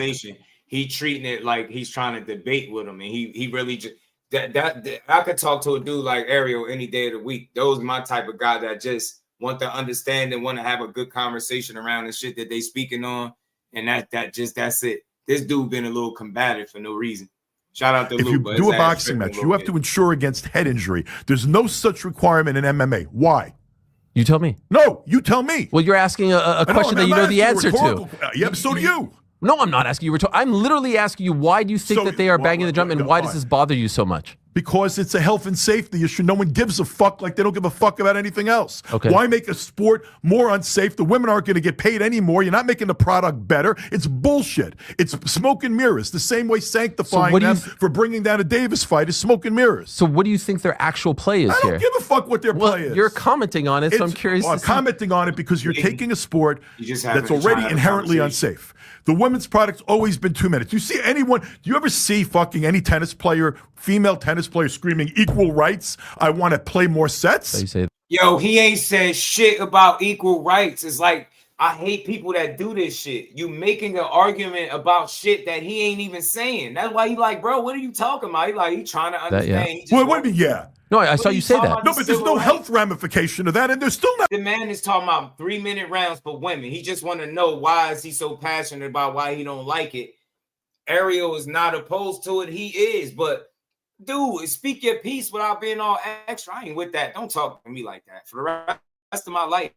It's like people can't talk to me like this. I'm telling you, aggressive just for no reason. I hate it, yo. Calm the fuck down when you're talking to me, man. Complaining. In boxing, there are health and safety reasons. Not only that, traditionally, women's boxing's been 2-minute rounds. The product's good. The product's quick. That's what TV and streaming wants. I don't disagree. Okay, so what the fuck? I don't know what they're doing it for. It's stupid. Serrano seems to be behind it. Why? Who gives a shit? This is what I'd love to know. Why? When she had 3, why? Who cares? Why? Anyone screaming for it? You hear a general public outcry? I'd watch more women on TV if there were 3-minute rounds. I think that there are some fans who say the women bullshit, deserve, bro. Yes. The fans that are complaining about it aren't the fans who are watching women. The fans who are complaining about it are trying to. I'm not gonna lie, man. You cutting this man off. You're really not letting him talk. You're not even letting him rebuttal or respond to the things you're saying. Is why they don't watch women. I think I've been around the women's game a long time in boxing, way longer than anyone else. I was doing it before anyone wanted to do it, before anyone saw an economic benefit to it. You know why? There wasn't an economic benefit to it, right? But that being said, I'm not behind making anything more unsafe than it is. Period. Why? The traditional way's 2-minute rounds. It's dumb. It's bullshit. It's a bullshit civil rights statement. No, it's not civil rights. I don't know about civil rights. What is it? What is it? You haven't heard them. Go on Jake's thing. Equality. You don't see that? Yeah. Are you not reading that because you work for them? I don't. Yes, you accused me of working for them. You said I work for the networks that do their stuff. Absolutely. Okay, but why are you accusing me again? Who broke Blue Heart, bro? Who broke Blue Heart? Why is he fired up like this? Bro ain't even Ariel is he gotta be one of the easiest people to have a conversation with. This man never really gets too high, too low. He stay even kill. He got a really good temperament, man. Using you. You just said, are you not calling this out because you work for them? I'm raised You want to see my bank account? I believe you. You're surrounded by a lot of conflicted and biased media guys, and I'm not cut from their same cloth. You're one of the less, talking to the microphone though. One of the less conflicted, actually, and you've certainly been one of the more willing to accept a lot of shit for saying what you say. I respect you for that. Okay, but when you work for people and you seem to go outwardly. I'm not outwardly. I'm talking about the topic du jour. But here we're talking about, if you go on Jake's stuff, you're going to see that he's made the nexus between equality and 3-minute rounds. Explain how that works. Is anyone paying them more for the 3-minute rounds? It's one thing if he does it, but if Serrano says she wants to do it, Chantel Cameron, Tam Tebow, if the fighters are saying... And you believe Chantel Cameron gave up that belt because she wants 3-minute rounds? I mean, she did. No, she gave up the belt, but you believe it was because she wanted 3-minute rounds, or she didn't want to be in a purse bid situation with Sandy Ryan? I don't know. This is what I don't know. You're the expert. No, I'm asking you the question. The expert. But you're commenting on it on social media. I'm commenting on inherently. I hate people that will comment and give bold, loud criticisms on shit. But then when you ask them to elaborate, when you trying to understand where they coming from, they throw the shit right back at you and don't want to answer. I hate people like that. Y'all be wanting to like put my hands on people. Like, just answer the fucking question, bro. You so passionate about it. I'm trying to understand where you're coming from. That's all. I've actually had multiple fighters that were. I had a fighter that I still to this day feel pain over his demise. You know, I have a male fighter. Fighters. We're talking about women now. It doesn't make it. Yeah. By the way, you don't think you're going to see the same thing? You don't think it's going to be safer extending the length of the rounds? For what reason? Listen, boxing is inherently dangerous. Like now we're talking about now we're splitting hairs here. This is a ridiculous conversation. What do you mean? I haven't heard. It's not a ridiculous conversation, bro. It's y'all just on two separate sides. This right here is the teachable moment. They're not saying it, but they can't even agree to disagree. It's like he got to be right. That's why the conversation is ridiculous, because you don't want to respect where Ariel is coming from. He like, bro, 3-minute rounds. If the fighters won it, I'm not opposed to it. If the fighters won it, I'm with it too. You get me? I don't think he wrong for that, because he basing it off, hey, if the fighter, it ain't like he's saying, nah, in the hell with the fighters want, they all should do it. He's saying the fighters want to do it. I'm in support of what the fighters want. He's not wrong for that, but neither is Lou. It's just how he delivering his message. He's speaking from the side of safety and shit like that. He's not wrong for that. You get me? People need to learn how to talk to each other, bro. It's all right to see some shit different. It's not a right or wrong thing. You get me? They get it. They grant these women 3-minute rounds, so be it. They end fucking boxing. It's the same sport. Why minimize it? I get it's dangerous, but it's the same sport at the same time. You get me? They boxing just like the men are. They got to take punishment. They got to put in hard work. They get slighted. They don't get as many opportunities and all this shit. So, yeah, man, if they with it, I'm not against it, but I understand what Lou was talking about from a safety concern. I get that. If you're in a nobody, here are the people that say it in boxing. No one. Here are the people that advocated for it. Okay. No one that has the purse strings in boxing has ever said we would embrace that programming to a greater extent if it was longer. And guess what? No one in general is trying to make sporting events longer. I own 2 baseball teams. The success of baseball when we've shortened the games is way better. I agree. And inherently, it's just neurological. Medical fact, and I'm not a doctor, so I don't love making medical. Anything longer is going to be more dangerous. Anything. Period. Yes. But I'm saying, you're saying, who are the people asking for this? There are Amanda Serrano fans who say if there was a minute more in the. Yeah, Amanda Serrano. Okay, whatever. What do you mean? Are you saying she doesn't have fans? I don't think there's anyone out there screaming, we want 3 minutes. If she had a minute longer in that. Don't matter what you think. The fact is that it's a lot of people that's not opposed to it the way you are.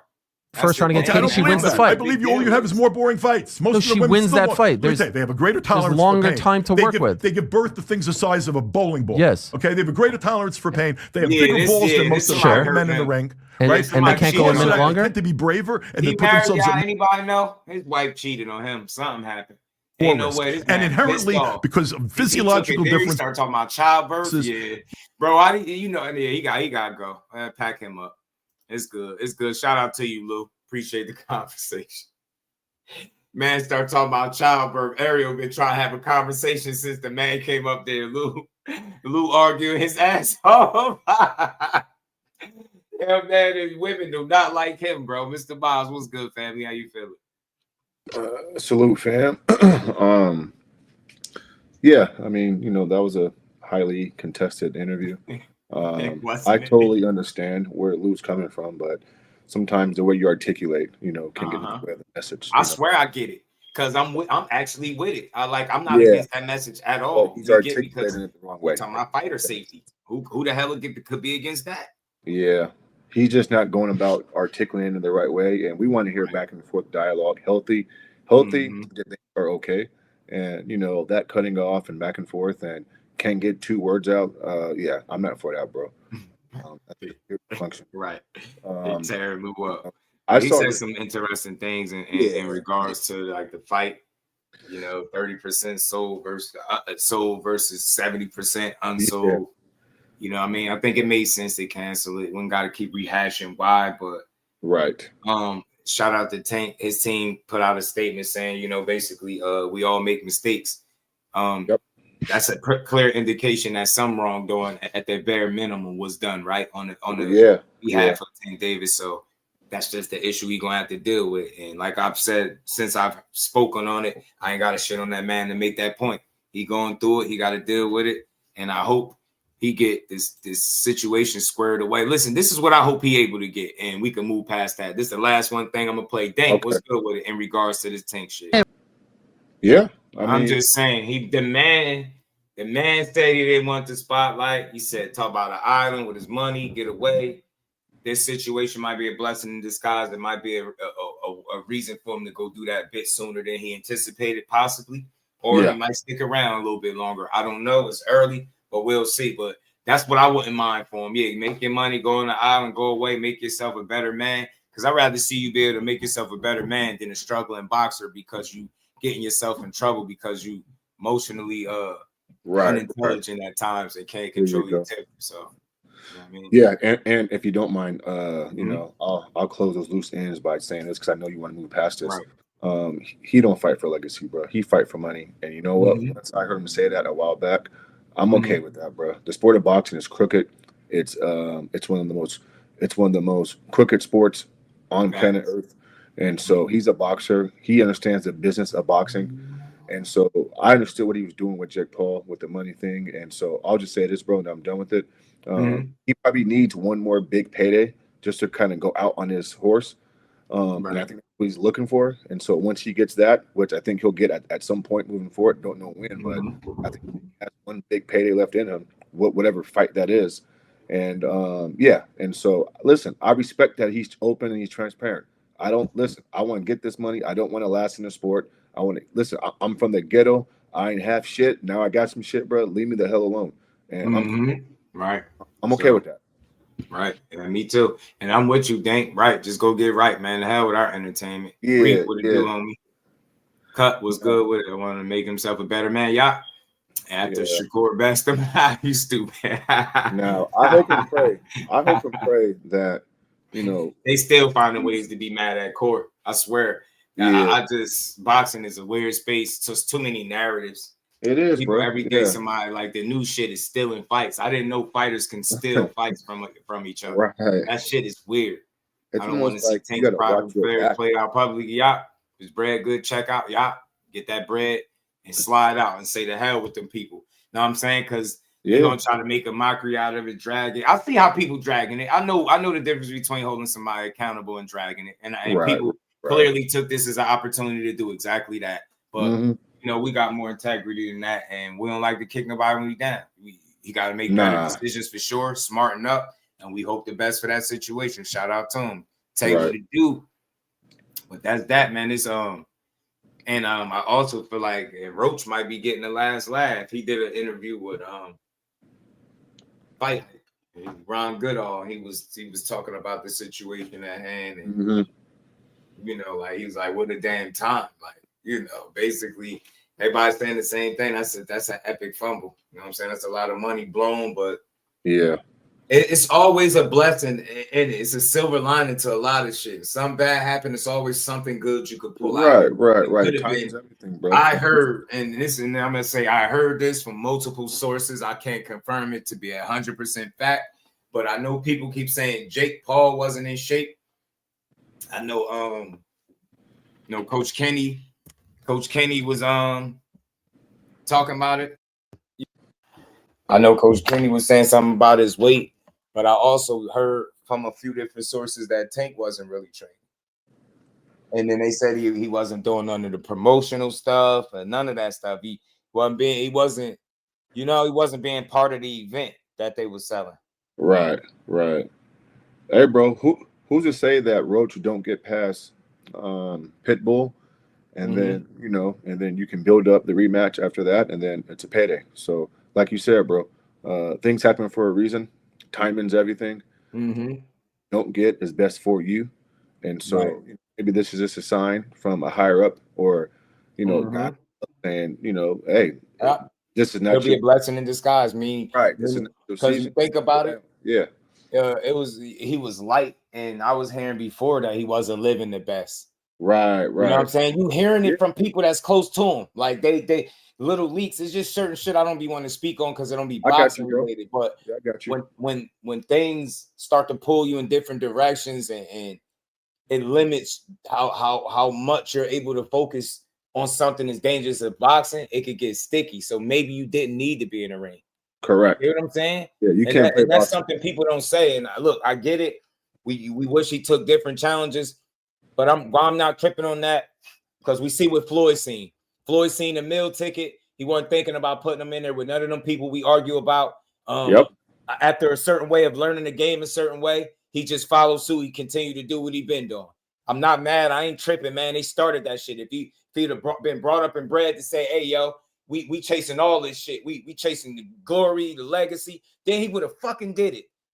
Floyd, that part of Floyd that he ran. I said this before. He ran into the money Mayweather phase, and that's what he taught him. Let's get this fucking money, Tank. Hey, look at this jet. Look at these chains. Look at these cars. Look, I'm gonna get you this shit, and we ain't gotta fight none of them dudes to do it. And when he found out, they kept doing it, and they ran the bag up. And Tank said it very early in his career, man. This shit was about making that money to change the situation while y'all dudes getting forced to do it from your dads and shit. I'm trying to get out of my situation. I've been heard that dude a long time ago. I ain't bugging. So it is what it is. I hear you. Make your money. And who's to say from 6 years old to 30, there's that 24 years? Who the fuck? Who still want to get punched? I don't. And you've been leaving breadcrumbs for like the last couple years talking about walking away, leaving the sport, making money, getting out of here. I don't like the sport. This shit fake. I mean, look, I ain't saying he's right, but look, I heard you is all I'm saying, and I ain't tripping. They didn't bring him up like, yeah, we about to chase this one and that one. His damn promoter was telling you straight up he ain't worried about these people. We ain't thinking about them. They need to fight each other. When I'm hearing that, I know that Tank ain't saying it. He's saying it. I guarantee you, man, he go sit down with Tank. Hey, Tank, man, he about to go beat Loma ass. Bro, they going to do it. So he was only on the same type of time that his damn promoter was on. He got caught the game, and I believe he was advised a certain way as well. And again, it might sound fucked up. Mike Kirkland was good with it, bro, but they seen meal ticket. They seen dollar signs. They seen money. They like, man, hey, man, we could keep doing this. Do you hear Lou DiBella said shit like will work out? How did he put it? Like, shit will make economic sense until it no longer makes economic sense. Yeah. What are you seeing right now? Tell me that statement don't make good sense when you see that, let's say for conversation purposes, the fight was only 30% sold versus 70. You get what I'm saying? Yeah. They will run the bag up as long as they can run it up. People felt like if you can make 40 million or more fighting this guy, and I'm your advisor, I'm definitely telling you to go fucking do it. You would assume if they getting paid that much, it's a lot of money for them to put on this fight and to do it. It's a vested interest. But I think with the civil suit shit came, and I think the moving of the location, and I think the fact that it was like, it looked like it was in limbo for a second, that shit could have all played a factor. This civil shit could have been icing on the cake. Who knows? But just is what it is. And if you only 30% sold versus 70, bro, it seemed like more. And then you get this situation with Tank going on. You seem like that was the icing on the cake that you needed to stop the show or push it back and do something different. Shout out to Mike Kirk. How you feeling, bro? They exploited Tank. It was unhealthy for Tank's life. I'm telling you, probably and again, yo, you seen some signs. That's why I said, man, I'm starting to look back now at that Lamont Roach fight. I'm starting to look at the build up. I'm starting to look at all that shit. I'm starting to look at the dude that was really close to him that was out. And it wasn't like he was just trying to out him. He obviously was frustrated with Tank and they had some disagreement, but he still kept it somewhat tasteful. It wasn't just an out. And I'm like, yo, you keep hearing these little things about not training, not fully locked in, smoking, doing other shit. Like, all right, now you dipping and dabbling to the point where it's being discussed. People are being talking about it. Live streams, videos. Like, I ain't messy like that, but I've seen a lot of shit that I don't even be speaking on. I'm like, bro, need a break. That's all I can say. I ain't making no excuse for the man. I'm talking from one man to the next.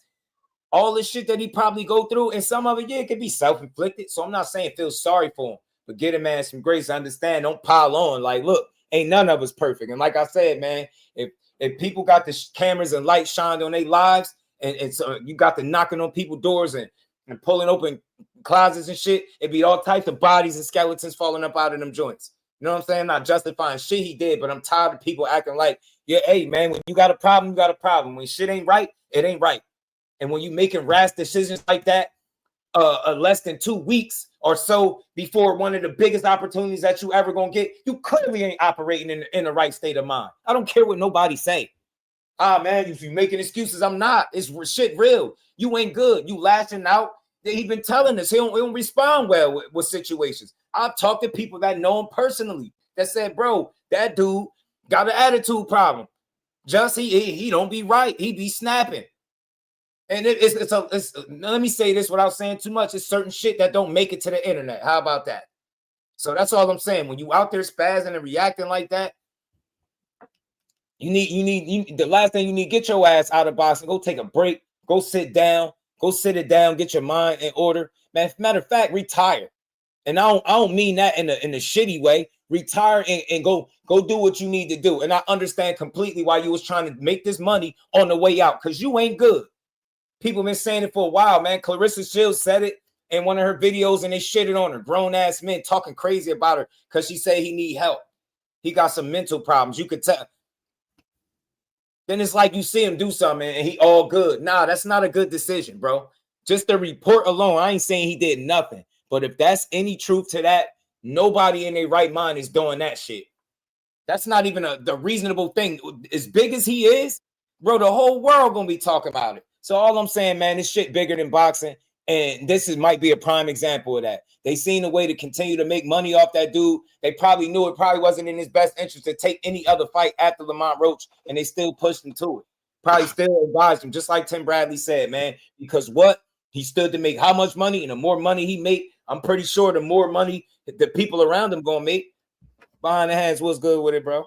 Man, what's happening, bro? You know, I see a lot of similarities with people in that type of position, and it ain't just a Tank thing. It ain't just Tank. You know what I'm saying? I know people, it's just convenient to be like Tank, but it's not just him. I mean, if you rewind, you know, don't get me wrong, Adrian Broner was more attracted to the fame and things of that nature, but still very similar ending. You know, I'm not saying that Tank about to go out like AB, but when your life is played out on a public stage, it takes a massive toll on you.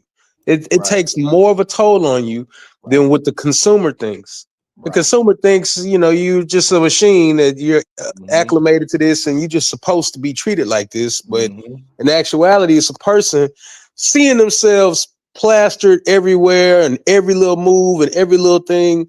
Before long, man, a person want to get out. You know what I'm saying? I mean, it's only so much a person gonna be able to take, you know. And my whole thing, like I've said in the chat, you know, I think if his money is straight now, I mean, I'm just assuming, I don't know what he looked like, you know what I'm saying, in his pockets. But man, if he got, you know, some life-changing money right now, you know, if he put money up and there's money put away, man, this that rainy day, you know what I'm saying? Now it's time to go ahead and make that move, you know what I'm saying? Because, I mean, his children are going to get older, you know what I'm saying? And he's going to be forced to have them be a part of the BS that he's dealing with. And I think, this is just my guess, he's trying to tap out before they could be anywhere incorporated into the BS that he's going through. Because the last thing you want is for you to shoulder that type of burden, and then now your kids have to be a part of it too. You know what I'm saying? Because they haven't even gotten there yet. And you know it's coming as if he's still around in the sport. You know what I'm saying? I mean, they make a big deal about this man's hair. Yeah, You know what I'm saying? So just imagine if you think about this. Bud Crawford had his kids do some amazing stuff, right? And it went viral. The little girl on the track, his sons wrestling. Imagine his kids getting into a fight at school. That's gonna be viral. Rampage is a good example. You know what I'm saying? That kid ain't even famous. He's famous because of his dad. You know what I'm saying? But he got into his situation and then bam, he's plastered everywhere. I think that's the last thing a parent want to see. You know what I'm saying? And somebody like Tank, I don't think he's and it's no slight to him. I don't think he's emotionally developed in order to be able to play things out maturely in the public eye if people start incorporating his children into it. You get what I'm saying? So, I mean, I don't knock him, man, at all, man. The moment he uttered, I want to get out of here, in my mind, I was like, man, you need to go. Because if you thinking it, you need to go. You know what I'm saying? I mean, you don't get in there and box and unwillingly. So, you know what I'm saying? I think it's a good time. It's a good time for him to do it, considering that for the most part, I'm assuming he still got all his faculties and he's all right. You know what I'm saying? This is a great time to check out. I mean, it didn't end the way the public wants you to. I wanted him to fight this guy and that guy and win this title and that. Man, those are those people's wishes for that man's life. In my opinion, man, you get what you came to get and leave. Who goes into the store, gets what they want to get in their basket, and just keeps walking around the damn store? Nobody does that. You get what I'm saying? When you got your shit and you ready to go, you go. Yeah, nobody does Think that. about You know all the shit that possibly go wrong in any situation when you was ready to get the fuck going and you did. And you stuck around. Yeah. Think about it in life, because, you know, boxing imitates life. Think about it in the street sense. When you decide to stick around a little bit longer than you said you was, that's the difference between you making it home that night and you not making it. I think everybody. I just heard the man, and sometimes Everybody's been in those situations. Well, I ain't gonna say everybody, but most guys been in that situation where you kicking it, and then you know Ray he pull up, and then Bubba pull up, and that dude pull up, and then before you know it, it started to look shady out here, and you like, man, I'm gonna go ahead and get up out of here, and then you leave, and then you come back the next day and they talk about, oh man, you ain't see it, such and such got popped or what, man. You know, that's an extreme example, but it's kind of what he's facing. If you know the Jake Paul fight may have been financially perfect for him to fight that and get out of here, but man, all things ain't gonna work out. Everything ain't gonna work out the way you plan it. You know, I just hope the man was ready, you know, to check out. You know what I'm saying? Right, because that shit real, man. It's like you make decisions, you go do some shit that you didn't plan on doing. Like you had it in your mind, like I'm retiring. You've been talking about it for a while.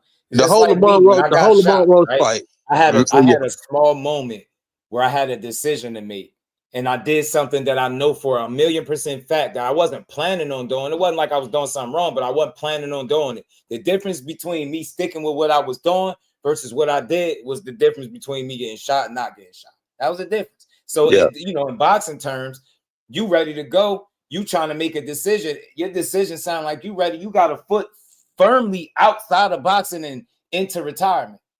You get what I'm saying? If there was ever people pulling you the other way to go make the other decision, you get what I'm saying? And then you go do that and some other shit go south. So I don't know, man. If there was ever a fight, if there was ever a fight that Tank had, and I'm specifically talking about the Lamont Roach fight, it seemed like he didn't want to do it. That's what it seemed. It seemed like it from the rollout, you know, to the ending, to the no comments after the fact. You know, it just seemed like he was forced into doing it. You know, so you know, I respect him wanting to leave, but I respect him more if he stand on his square and just say, "F it, I'm out." I'm out. And that's why I get annoyed with fans. I'll be like, bro, y'all really supporters of this dude? Because he keep talking about retiring and y'all taking it lightly. Like, man, he ain't retiring. He just saying that. Why y'all keep saying he retiring? He keep this thing. It's like, bro, with anybody else saying that, we'll be like, man, that's dangerous to keep talking about retirement and just continuing to fight. But with him, it's like, nah, he's just saying that to piss people off. And bro, I'm like, bro, what? You know that I got homies that fight that in somewhat alluded to wanting to quit or quit. You know what I'm saying? And I've never been like, nah, man, keep going. I just play it for what it is and be like, oh man, that's how you feeling? Okay, man, you got to do what you got to do. That it's one of those type things. You can never force people into sticking around, man. You know, it's dangerous, man. It's a dangerous thing to stick around and just kick it. You know what I'm saying? That's not how you want to do it. Man, he made that Lamont Roach fight a job. And that was the first time. That was the first time to me. That was the first job. That's the first time for me watching Tank fights where to me it looked like he had to go to work. Yes, it felt like that. It felt like that. It felt forced. To his interaction, the energy, the you know, his participation in the press conferences. Like, come on, man. The clues be there, but we go, Tank, just keep fighting. He was 133, He had a little. Just keep fighting. But I heard one of the reasons why he was on weight ain't have nothing to do with boxing. He had a few slick jabs that he threw, but it wasn't nothing like what he normally would say or the way he went about it. And what did Lamont say to him that got his attention? And that's when I started to really, really, really take heed to all the stuff that I've been hearing. Lamont Roach said, man, I've been hearing about you too, man. Better get focused. Like, how he started looking, Tank looked like he didn't respond like you don't know. He looked like who you been talking to. That's how he like, oh shit, how you know that? That's what I'm like, oh man, it's some truth to this shit, bro. But we gonna overlook it, and I get it because we want to see him fight this one or that. When we like, bro, the hell with his mental, because I heard people say that. Fuck your mental. Like, we want to see the fights, and I'm like, yeah, I'm not that kind of fan, bro. I can't say that. Because without their mental being right, you're not gonna see the best product. So how dare you say some ignorant shit like that? This another example of a fighter having to check out that it has nothing to do with injury. Yes. You know what I'm saying? Yes. And the injury that you could say it might be is more of a mental health type of situation. You know what I'm saying? I mean, I'm not saying that the man losing it or anything like that, but man, I'm watching the pressure mount on BS in his life, and somehow it's spilling over into the commentary of his fights. You know what I'm saying? And I think at a certain point, you know, I put this in the chat that, man, imagine you as a regular guy having the speeding ticket that you just got plastered across the news. Right. No, who wants that? Who wants every aspect in detail of their life? I mean, that man can't even cough in public without people going, oh man, I think Tank got COVID. You know what I'm saying? I mean, I'm just saying. I'm telling you, bro. The man braids go viral like you never seen the hairstyle before. He said in the clip, do people listen for real or nah? Like, do they be listening? Did you hear what the man said in the clip? Listen to him. He's looking at Gilly in his face. He like, bro, I don't want this shit no more. It take that kind of toll on him. When he told y'all he not the face of boxing, he's just the guy that box. And they like, nah, he just saying that. All right then. All right. Okay. He just saying it. He that's just wrong. Saying it. He was just emotional that day. He didn't mean it. Bro, he looked dead serious. He looking, eye contact is real. He wanted Gilly to feel everything he was saying. Like, bro, this shit is it. Give me this money so I can get the fuck away from these people. Man, I get it.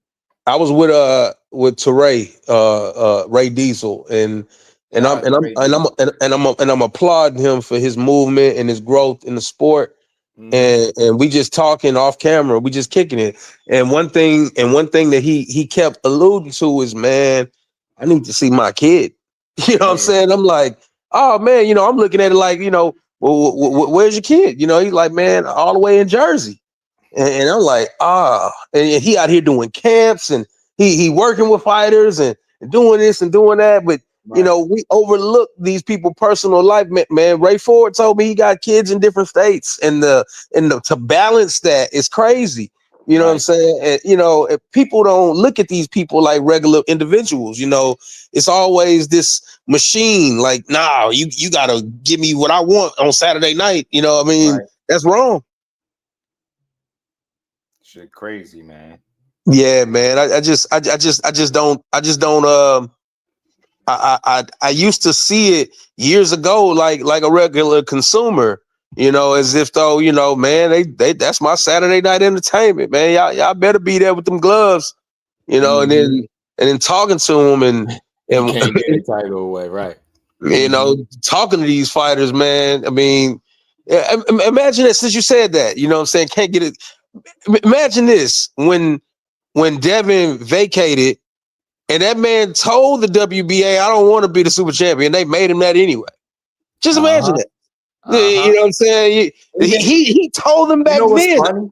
Even with him being a champion, and me and you talked about it. Remember, he didn't want the belt. That's what I'm saying. Yo, this shit I crazy. don't want to be have to revisit this at another time. This is a good conversation for real. Why is he retiring, man? Because he been saying shit for a while, but we be like, man, nah, he just nah. Somebody would have said, he just don't want to fight mandatories. And yeah, that's what they made it about. Nah, he just ducking his contemporaries. He don't want that smoke. but in actuality, the man was probably George Kambosos with that fight, man. Fuck them belts. I'll beat his ass without them belts. Like he wasn't going to Australia for it, but you know, he been talking like that. So yeah, man. Shit crazy, man. Shit is crazy when you really, really think about it. When you're really trying to have a conversation and not just criticism. That's all. I just hope people can accept, you know, decisions without criticism. You know what I'm saying? Without hitting on them. You know what I'm saying? I mean, man, it's heavy, man. Talking to Jarrett, you know what I'm saying?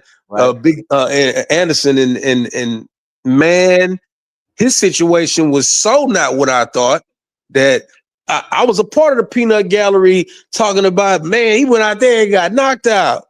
And then when you had a conversation with them, you're like, oh shit, all that's going on, fam. You shouldn't even been fighting.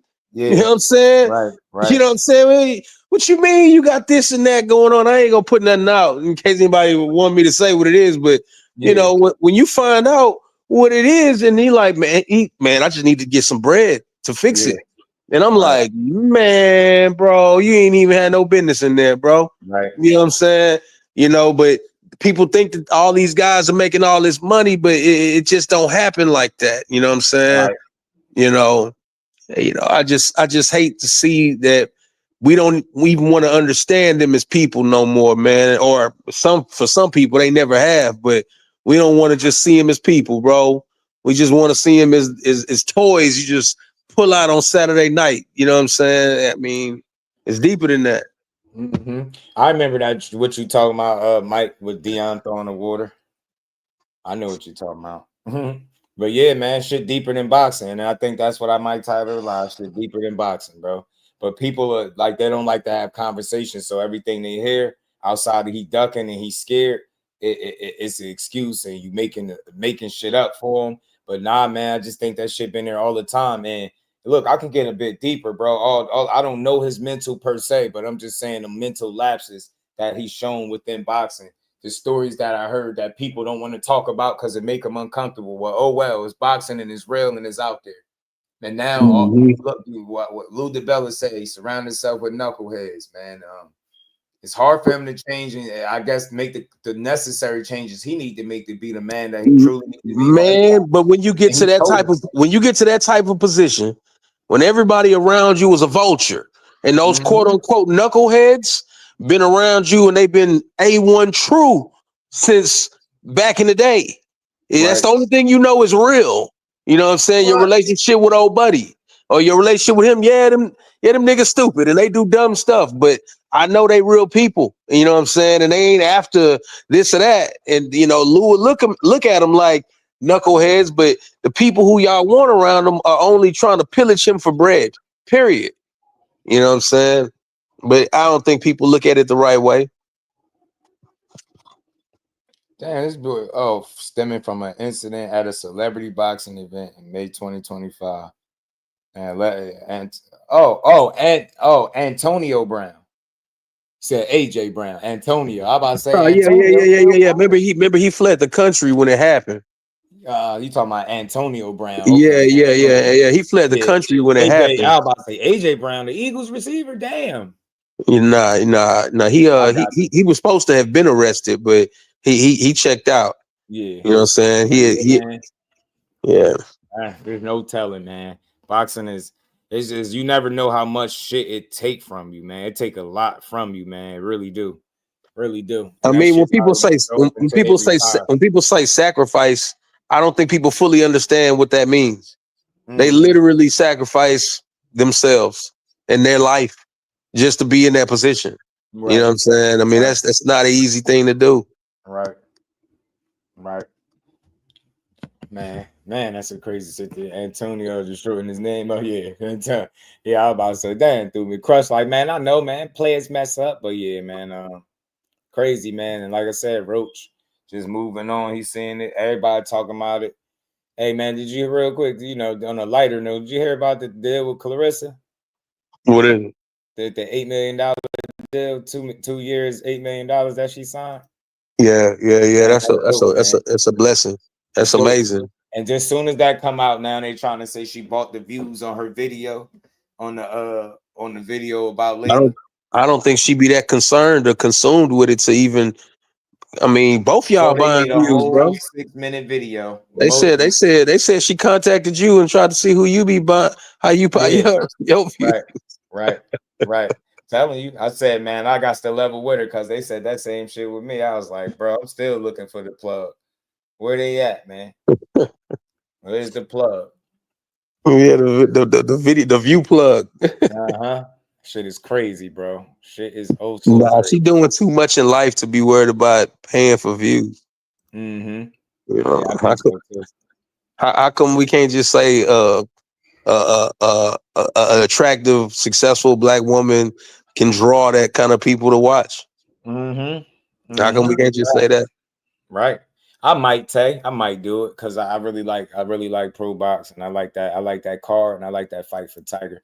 Man, Robert Garcia got a mean fucking stable. I ain't gonna hold you. He got a mean stable. He got some nice dude. We got some nice fighters in his stable. And I guarantee you probably post this up, say this, it'd be so much negativity mixed with good comments. Yeah. But this is a lot of really good fighters he got right here.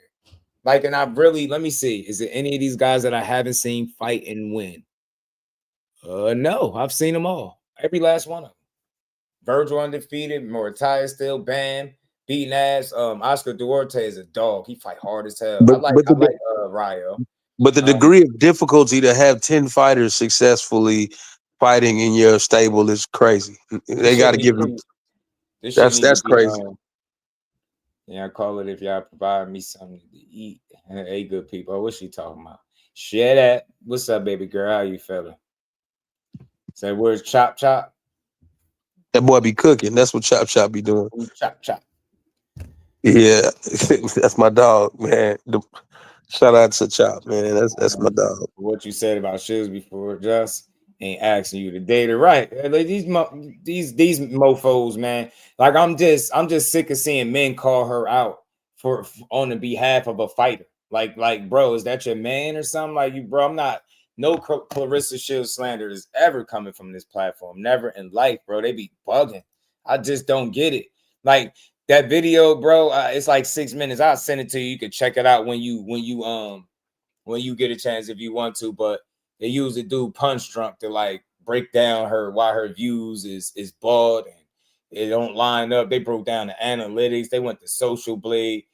Layla Ali is one up to her, and then the dude Punch Drunk talking about, I wouldn't want my daughters to be like her.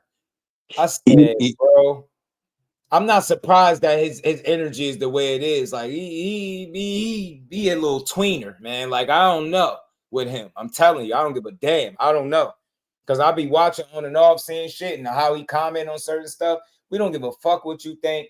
It'll be a blessing. You will be considered a successful dad if your daughters if you even got them, reach the level that she reached. You all of that over a fucking video that y'all speculating. It could have been somebody on her team for all you know. Say, hey man, we're gonna get the visibility of this shit up.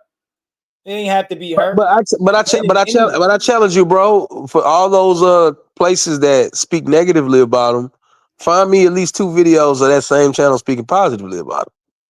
Exactly. That's real. If you could do that, hey, okay, yeah, you just speaking your mind then, right? But that's typically not the case. Typically, it's just slander after slander after slander. Like typically with these channels, if they talk bad about somebody to extreme like that, they never talk positive about them.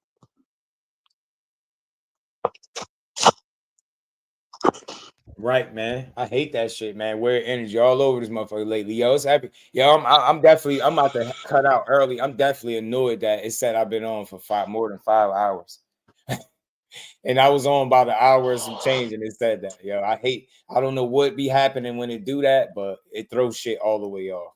Punch was the same dude defending Ryan. Yeah, I remember. He's just a little weird with them undertones. We support Clarissa Shields, man.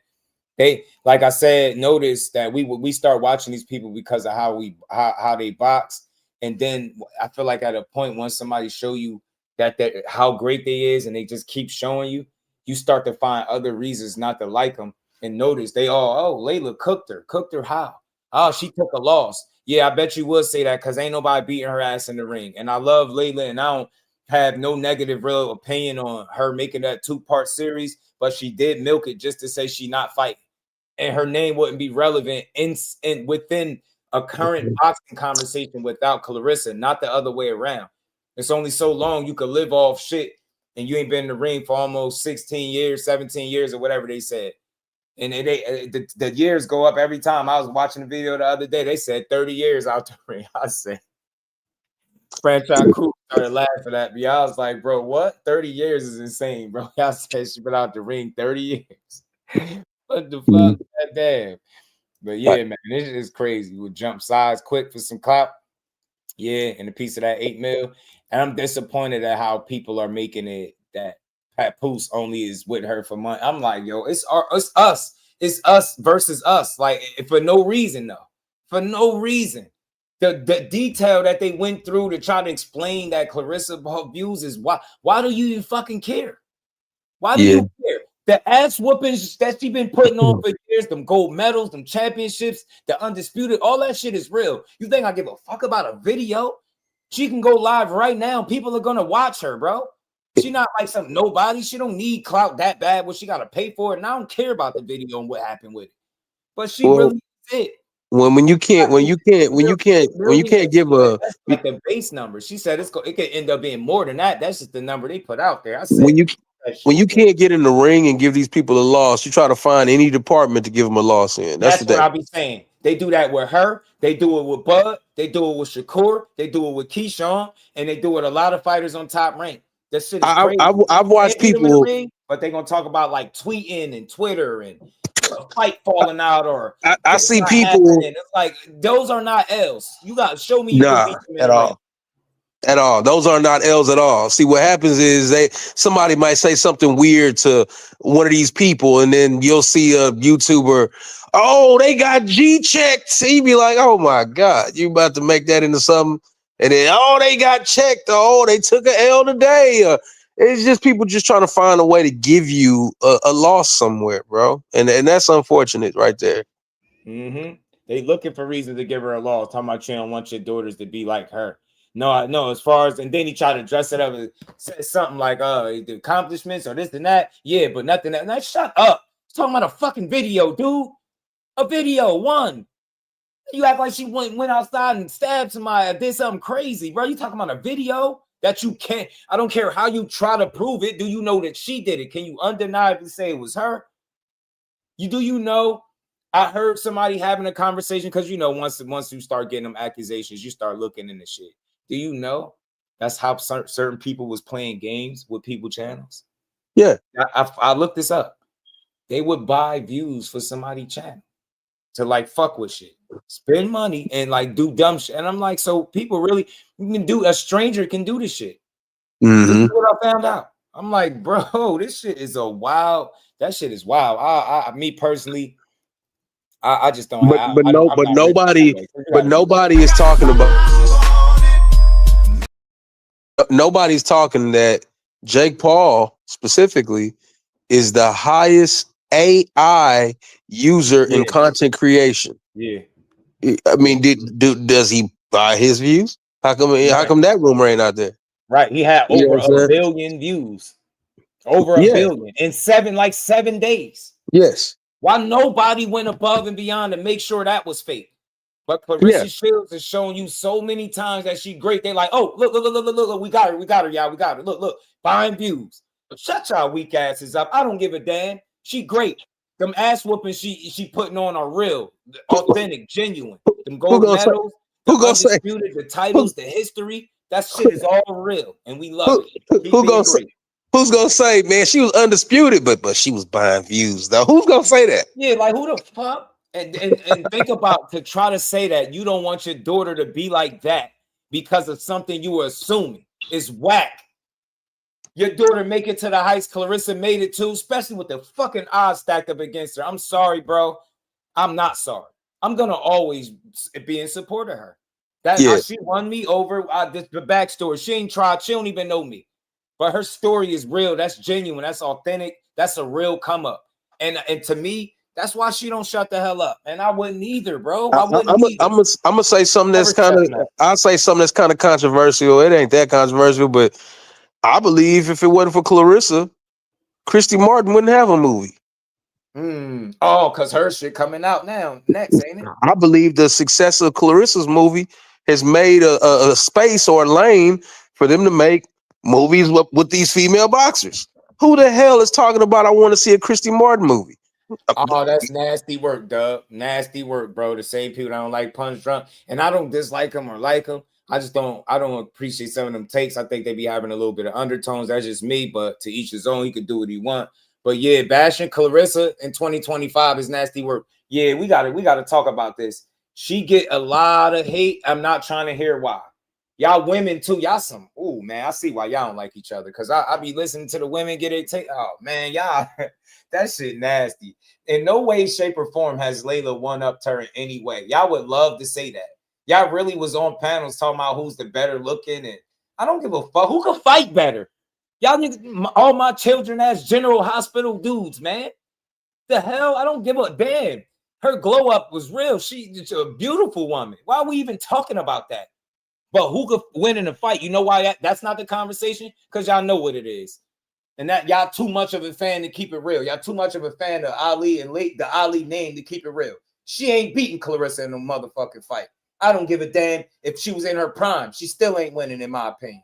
I don't think so either. I don't think so. That boxing evolved. Clarissa it's not like when she said she fight like an amateur. If that was anybody else saying that about somebody, that would have been deemed hate. But they acted like she said something with that. Now she still fights like an amateur.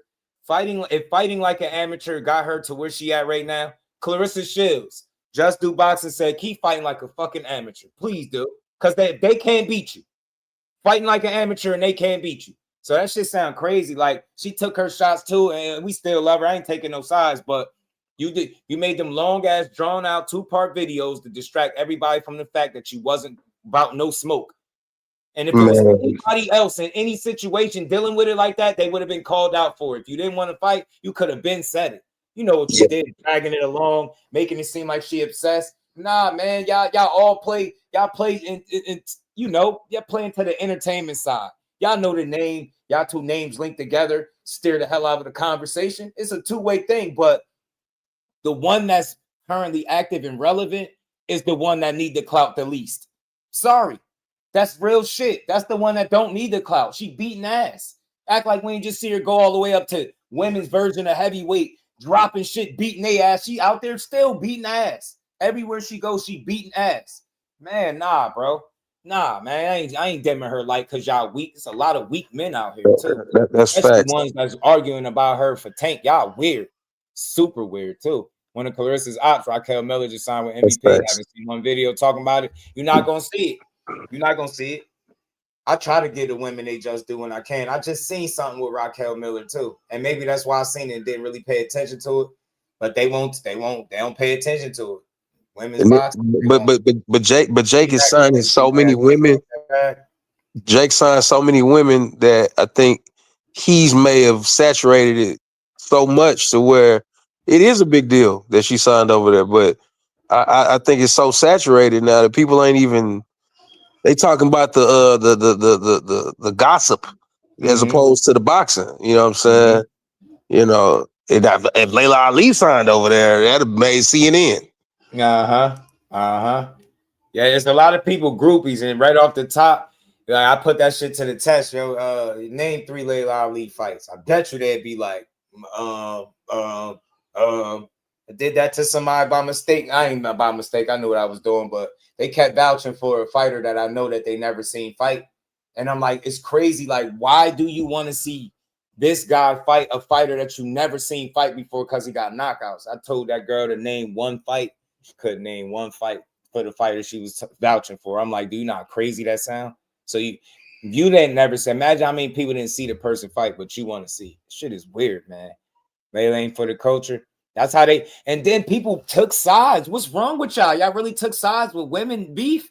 Weirdos. I don't care how many people listen to you, took sides with women beef is weird. Man, nah, Layla killing her. Layla smoked her. Nah, Layla did. Layla ain't do shit. She got to get in the ring, bro. Yeah, them classy video. That's cool. Cool little videos. What she said, what Clarissa said, that was mean girl energy. I like Clarissa. Clarissa's my girl, man. But I love Layla too. I watched her beat some ass, you know. But look, I ain't about to hold my tongue. If they fought today, she ain't winning. And that's really what it all boiled down to. As far as if I'd have known it was just gonna be about their personal, like going back and forth, I would never entertain no conversation about it because I don't care who got one up on each other on social media. So them girl, that's girl stuff. But I was thinking like, okay, she might actually fight. She tricked me for a quick second. But then when I seen the part 2, at the time that I seen it, before I clicked it, I was like, I'm almost willing to bet somewhere in this video toward the end she's gonna say she not fighting her. And man, she did it. Bro, the whole time I was a psychic. I was like, whole time I was waiting on her to drop a cookbook or some shit. Y'all buy my book, or I was waiting on it, bro. I'm like, nah, bro, you ain't doing this because you gonna fight her. You know what I'm saying?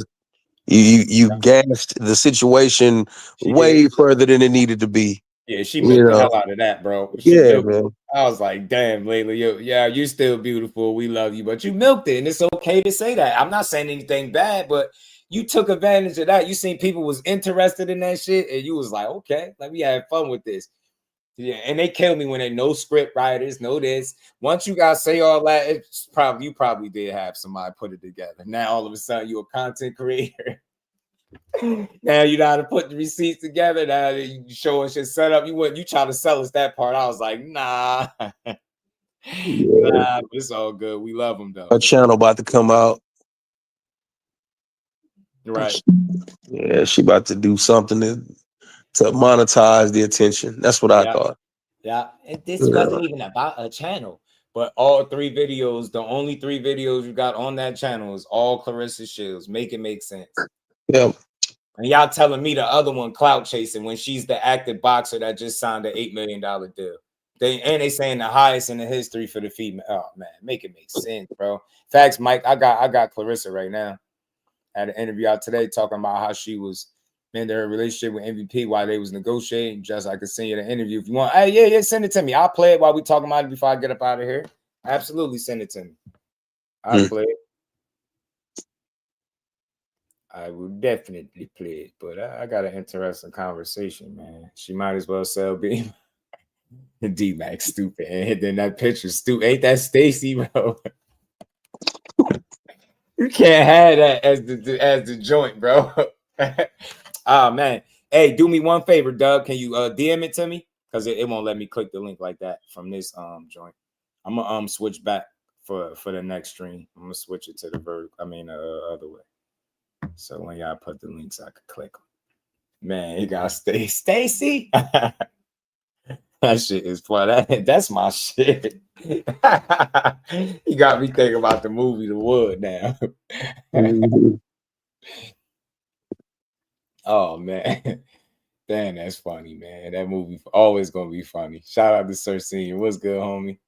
Then lately started with that shade about the weight class Shields in.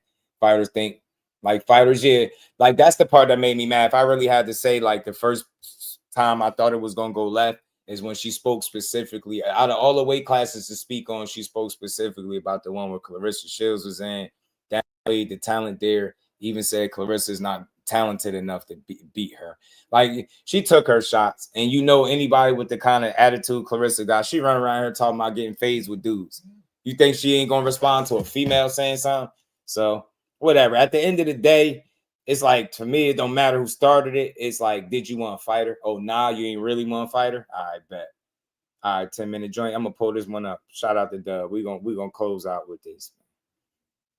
But yeah, man, big shout out to the group, and salute to my dog behind the hands TV, man, coming up to build with us for a second. Clarissa could have got money if she signed with Netflix, but you know what's dope, D-Mac? She was able to do it. She was able to do it without MVP or Netflix, and that's something that I spoke about, that I think it makes it even more dope, right? Not saying that, you know, but you know, MVP been making moves and getting shit done, right? You know what I mean? And the fact she was able, and I like the fact that she is willing to mend that relationship. She said that she on her shit. It shouldn't be no Clarissa versus MVP. They bugging. I know it's competition and it's boxing, but the fact that they was trying to make it that and people wasn't calling it for what it was pissing me off. It seemed like soon as she ain't signed, every conversation they had, then he started calling Amanda Serrano the GOAT and stupid shit like that. And then people was cool with it. Nah, Amanda Serrano is really the GOAT. No, she not. She the real deal, and she gonna always be. She the real deal. She the truth. She gonna always be. I always watch her fight. I mean, she got a farewell fight coming up too. I hope everybody that was calling her the GOAT be there to watch it too. So we're gonna close out with this, man. We're gonna head out a little early today. My voice is better than I thought it was, though. Ali still waiting for her hate and views, right? They seen Clarissa doing good. They said, ain't no way that many people watching her.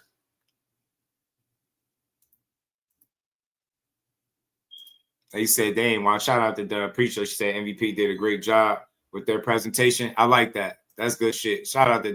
Well, she just announced $8 million in the pocket. Congratulations. Thank you so much. So I know you talked a bit about how it's broken down and number of fights, and you mentioned one name, but I wanted to know, do you have, because you said 4 fights, do you have any other names, anybody else that you're thinking about approaching for these other 3 fights? It's so many people that I can think of, because I can go up and down, up in the weight divisions. Right now, I think my next fight will be up at heavyweight. I think my next 2 will be at heavyweight, which is 175. And like I said, I would love to have a fight with Michaela Mayer up at 160, 154. And it's other girls to fight. You know, we got. Hell nah, not Michaela Mayer. Shadasia Green, what you doing, Glow? Nah, man. Shadasia Green, Shea Keneally, right, Danielle Perkins. I'm gonna shut up.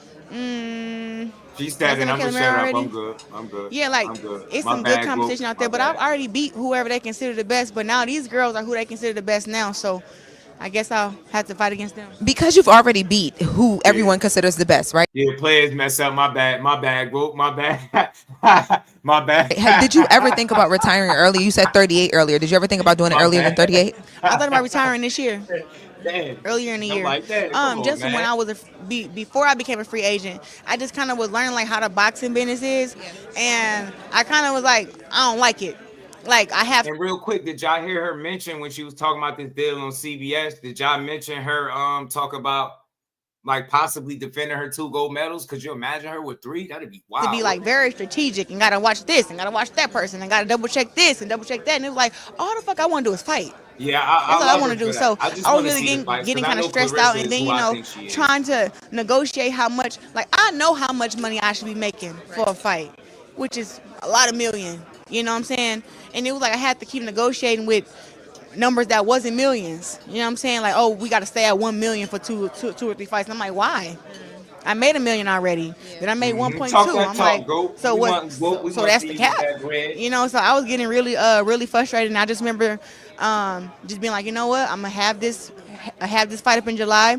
I'm gonna be a free agent, and I'm gonna see what happens. And I got the good end of the stick, $8 million. You did, and you're back with Toledo. These are people you can trust because you've been working with them. This is family to you. But I do have to ask. You talked about exploring a bunch of different offers. Was MVP on the table? Did they offer you anything? Yes. Listen, I had talks and negotiations with MVP, with Matchroom, who was with Eddie Hearn, MVP, who was with Jake Paul and Nikita Bodarian. I had talks with Eddie Hearn, who's with Matchroom. I I had talked to my promoter, Salida, and then I had talked with Salida and Win Promotions together. So it was, like I said, nobody had a terrible deal, if that makes sense. Like, I think everybody came with it, and MVP definitely came with it. I'm not gonna say that they didn't, but What does that mean? What was the number? It wasn't $8 million. How far was it? How far? What you mean? How far away from? Man, I get it, but that's a little personal when you be wanting them to disclose how much money they was being offered. $8 million was it? Are we in the ballpark range? Was it over $5 million? As a minimum? As a minimum or as a total? You could either one of them. You gotta know you asking. I've mended my relationship with MVP, so I don't want to throw nobody under the bus. I feel like everybody put their best foot forward. Good, smart answer, bro. Smart answer. Salida and Win came with the best offer. Now, there you go. MVP definitely probably because how they pay they. Why do it matter what they offered if you know what the offer is that she ended up taking? She told you it wasn't that, so it don't matter. But she did also tell you they all came with it. Damn, just let it be. We so damn nosy. Other girls, they definitely came with a great, what they felt was a great deal for me. Was it in the millions? Yeah, but I mean, it wasn't millions. Okay, you know what I'm saying? Up on the paper, it wasn't millions. If that makes sense. Now, how much you can make in a year, Clarissa, possibly, but it just was like the guaranteed money was nowhere near the same. Like the signing bonus was nowhere near the same, but they still came with it though. You know what I'm saying? They still came with it. I have a lot of respect for them. I stand for their message. I like what they're doing up over there. I wish all their girls good luck, and hopefully I'll be fighting against them sooner than later. And you said you've mended your relationship with them. We getting our fix right now. What? There was a conversation with you and Jake Paul? Me and Nikisa, really. You know, that's who I was negotiating with and talking with, and even though I didn't like him at first, talking to him and, you know, meeting with him and, you know, just seeing what some of the problems was and being able to talk like adults, I believe that we did get past that. Jake Paul was really excited for me to sign with MVP. It's almost like, oh, man, I kind of like, dang, I don't want to not do it, but damn, it's like $8 million, man, you know what I'm saying? And then $3 million guarantee, you know, a three. You know why I love to hear this? Because it should have never been a situation where it looked like MVP, Jake and MVP Promotions against Clarissa. It shouldn't have been like that. And I guess you sign them up is easier to make the fight, you would think, right? But long as she's saying them names, I know she want that smoke. But you're exactly right. $3 million signing bonus. So it was just one of those things where it was I love it. You know, I went with the best business decision.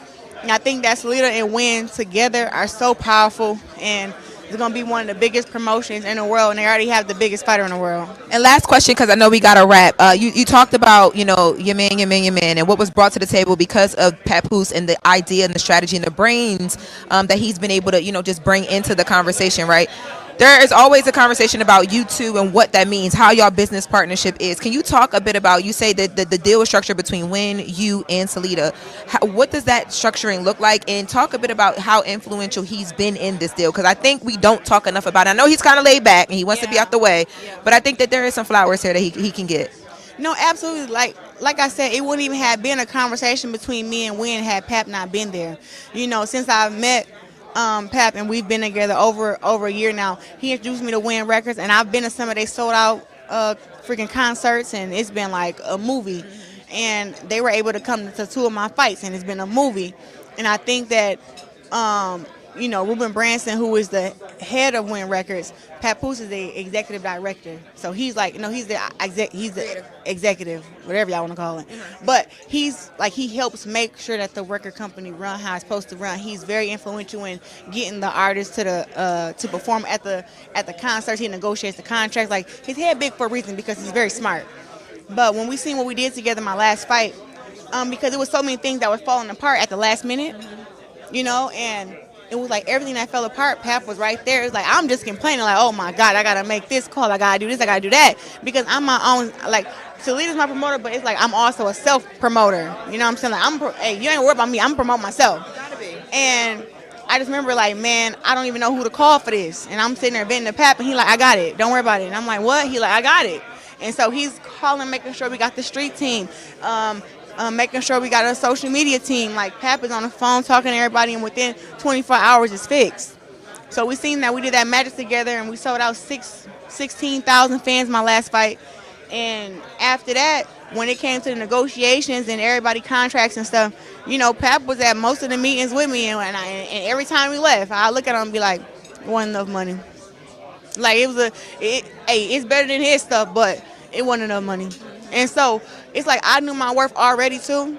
And then Ruben Branson wanted to get into boxing with Win Records, and so Pap was having that conversation with him, and he just was like, so how would you feel about, you know, Salita and Win teaming together to bring your offer? Because I told Pap, I said, Salita ain't coming with it. Like, he about to get left. I love him, but I'm about to leave him. And he started talking with both of them. Then they teamed up, and then he just hit me with a number. And honestly, anybody that knows me know I don't like relationship and business. I don't like that, because it's just like sometimes it gets messy and it get icky, and I'm like, another thought too. I think when your fans see it, it's like, well, it can get a little messy when it comes to love and business, but it seems like it's working well for y'all. Well, it works well because my money is my money, his money is his money. I don't know who started this rumor that he's broke, but I won't be with no broke man, because I don't have to. I already got my own money. I got $90K on my wrist. Why would I be with a man who don't have no money? Like, that don't make no sense. But it's like he got his own money. He treats me good. He's smart. He adds to the table. And so, and he saw an opportunity, and he knew that I was prepared for it, and we were like, well, let's do it. And then all of a sudden, when we got the contract and it said what it said, talking about $8 million and $3 million signing bonus, I just was like, oh, hell no. you know, I did just said what? I was like, wait a minute, hold on. They was into my attorney first and this and that, and then I was sitting back and forth to my attorney, and my attorney like, yo, this is a really great deal. I'm like, tell me about it. $8 million for your girl. Well, congratulations. You know we are so proud of you. Yes, thank you so much. And it's been a crazy month. I got honored by Ebony 100 for Leader in Sports. I got the big deal here. I was just on with Gayle King, and she said she's going to call Oprah from me. It's crazy. It's crazy right now. You sitting down with Oprah? No, I might be. Because girl. I'm talking with Gayle King, and Gayle was like, I'm going to call Oprah. And I'm like, you going to call Oprah for me? Well, y'all need to come to a fight, too. But it's just like to even have my name in the same sentences, there's like a really big deal to me. Yes. And, I mean, even when I was at the Ebony Awards, I'm walking up to everybody because, you know, I'm not scared to tell somebody that I love them. I know. You know what I'm saying? Yes, and I'm walking up to people. I walk up to Jonathan Majors and Megan Good. They're like, hey, girl, we love you. I was like, what? It's the celebrity growing, and you're realizing that now. How does it feel?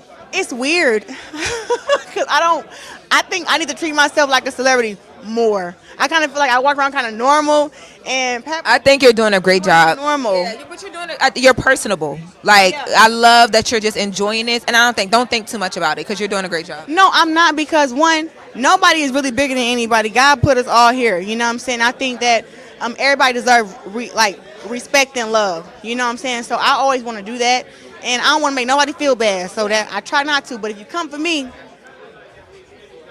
you gotta check. Well, we gotta wrap up, okay? They because we could talk all day. You know, we are big fans of you. Congratulations on everything, and y'all gotta come to the Breakfast Club. We need y'all together. Oh, we'll talk about it later, okay? I'm all down for it, but I'll tell you that Pap, he be for them interviews. He be like, hold up. He a little different. He way different. He old school, you know what I'm saying? Yeah, he wasn't around when they was doing live and shit. Yeah. Now he's like, this whole live shit is uncomfortable. I got you. Well, it's the latest. Man, shout out to L-Dub, man. I appreciate you sending me that, man. And everybody that rocked out, man. Dope build. Man, we cut out a little early. I'm surprised I made it this long. Glad my voice held up, man. Put in a lot of work, man. Last couple of days, we just going to keep grinding, man. Y'all make sure y'all double tap the screen, the like button, sub to the channel. We going to keep building, man. We'll be back tomorrow to close the week out with some more boxing talk. So, man, appreciate y'all on this good Thursday, and we're going to be back tomorrow. So, shout out to the fan, 2 Cents, JP, Al Booger, Reef, my guy Dub, the homie Crush, everybody, D-Mac, all the fam, man. Shout out to Sir Senior, man, JP, everybody that rocked out today. I appreciate y'all, and I'll see everybody tomorrow. Peace. Representing Brick City, Shakur! Finding those levels, too. Look at that four-punch combination. It's a masterclass right now from Shakur Stevenson. That's what you're seeing, a masterclass. And Shakur meeting them with a straight left hand. Oh, and there's a knockdown scored with the left hand.